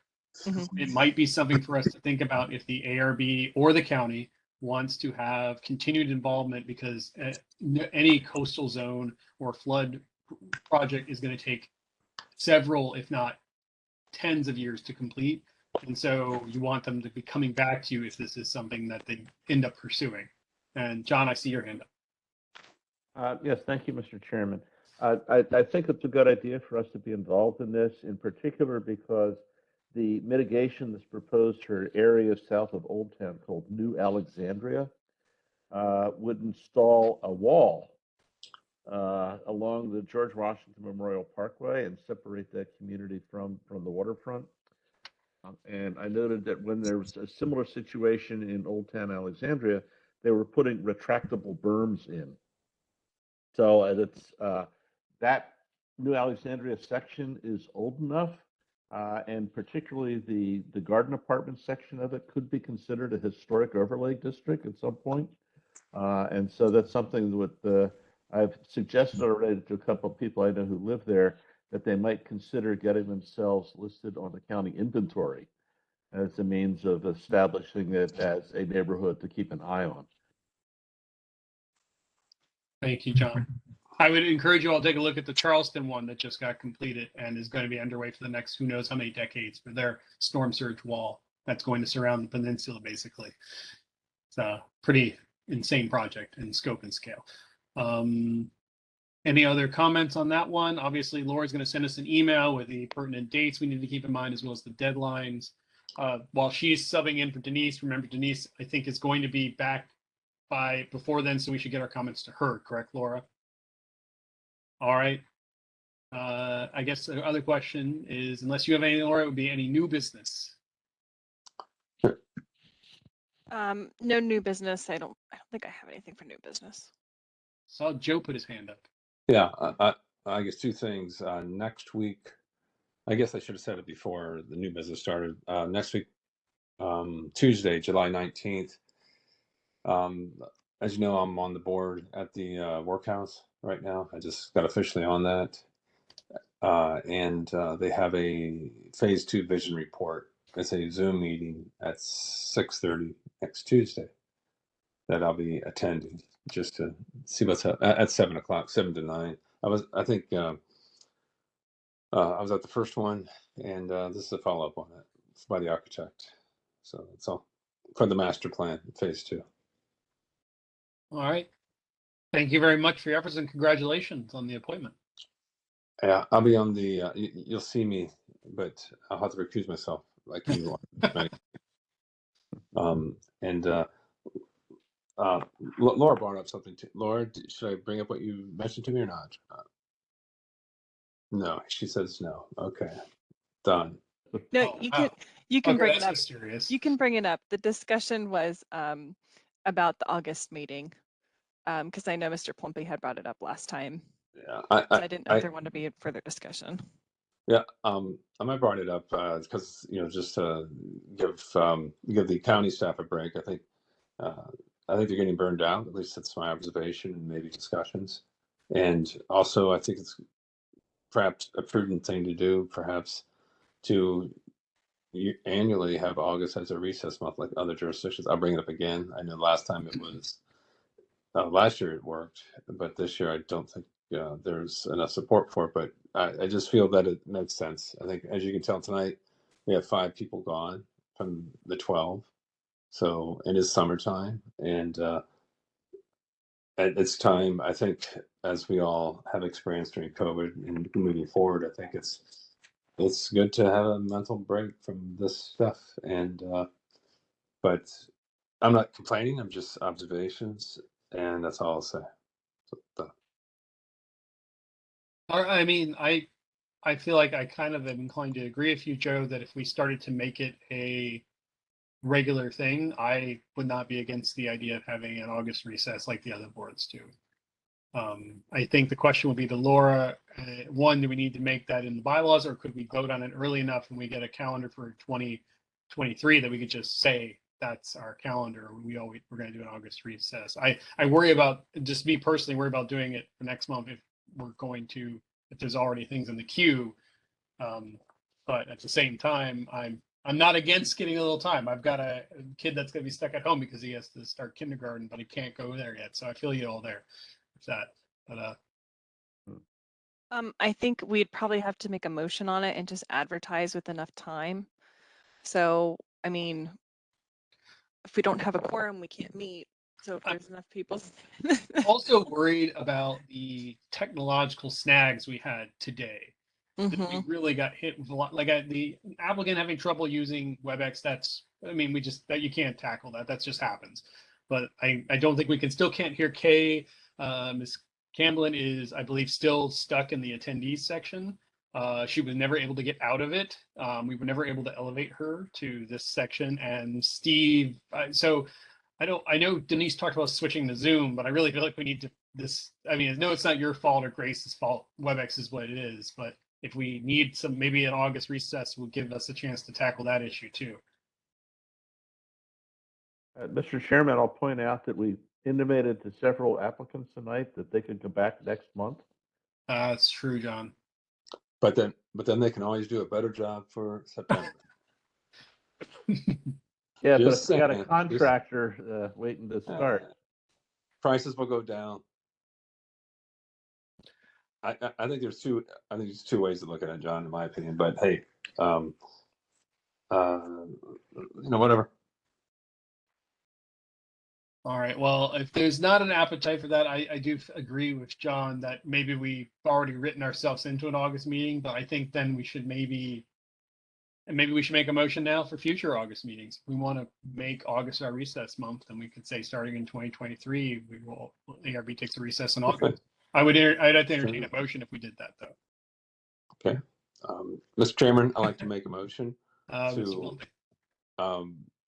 starting in 2023 that the Architecture Review Board will have an August recess, meaning no meeting in August,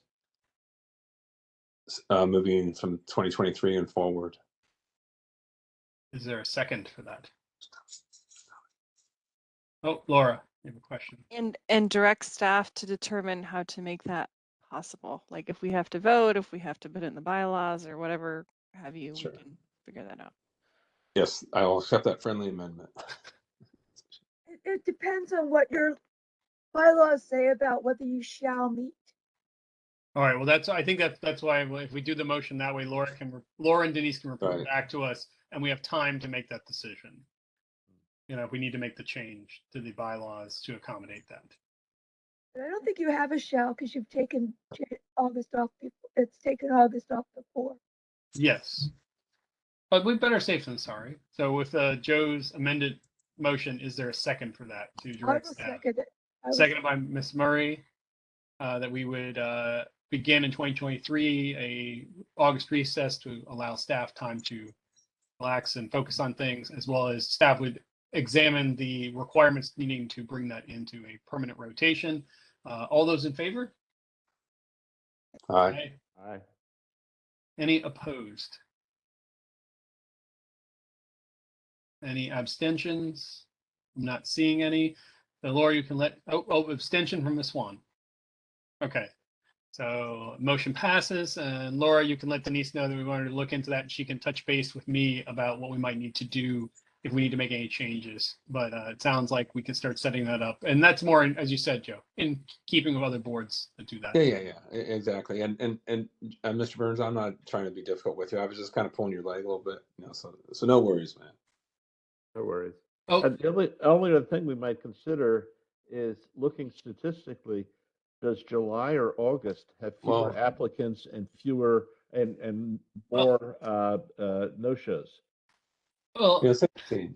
It's interesting because I was thinking the same thing because July 4th holiday in there, you want to kind of have the whole month off or whatever. Yeah, but it statistically it may make no difference, in which case your proposal is fine. But if there's a heavy preponderance of missing people from the ARB and fewer applicants in July, maybe that would be the better choice. I'll be honest with you. In my profession and with my clientele, it seems like August is the month that most people are gone. At least this is my observations from clients. But that doesn't mean. Oh, well, and I think statistics might not help us at all because Laura gave us an estimate on how many permits we might expect from Holland Hills based on past permits, and I think we've already broken that record, and we're not even through a year. So I don't even know if we could predict that right now. But I think we've got a plan forward. I think it's a good idea, and I'll work with Laura to make sure we have something that works going forward through 2023. Cool. If there are any other new business. I just want to thank John and Kay in particular. I know you both were not going to be here and you all ended up coming. I really appreciate that.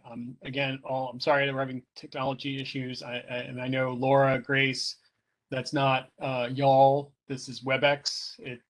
I've seen it happen elsewhere, but we'll try to make sure we don't have this problem happen next time. So we'll, work through it, see what we can do. And again, I would entertain a motion to adjourn. Hey, before you, hold it. Actually, real quickly, I was going to ask Laura, are you going to look into Zoom as being our replacement for WebEx? Can I update you? Can I have Denise update you on that? Yeah, sure. No problem. Okay. Because it's already a discussion. It's just a matter of. No worries, man. We might come back in person. I'm not going there. We'll give you an update. Say no problem. Yes. Thank you for the adjournment. I apologize. All right. So, John, I think I saw your hand go up to move to adjourn. Move to adjourn. And motion to adjourn. So, no other. All in favor? Aye. Aye. Motion passes. Good night. Good night. Have a good month. Bye-bye. Good night, everyone.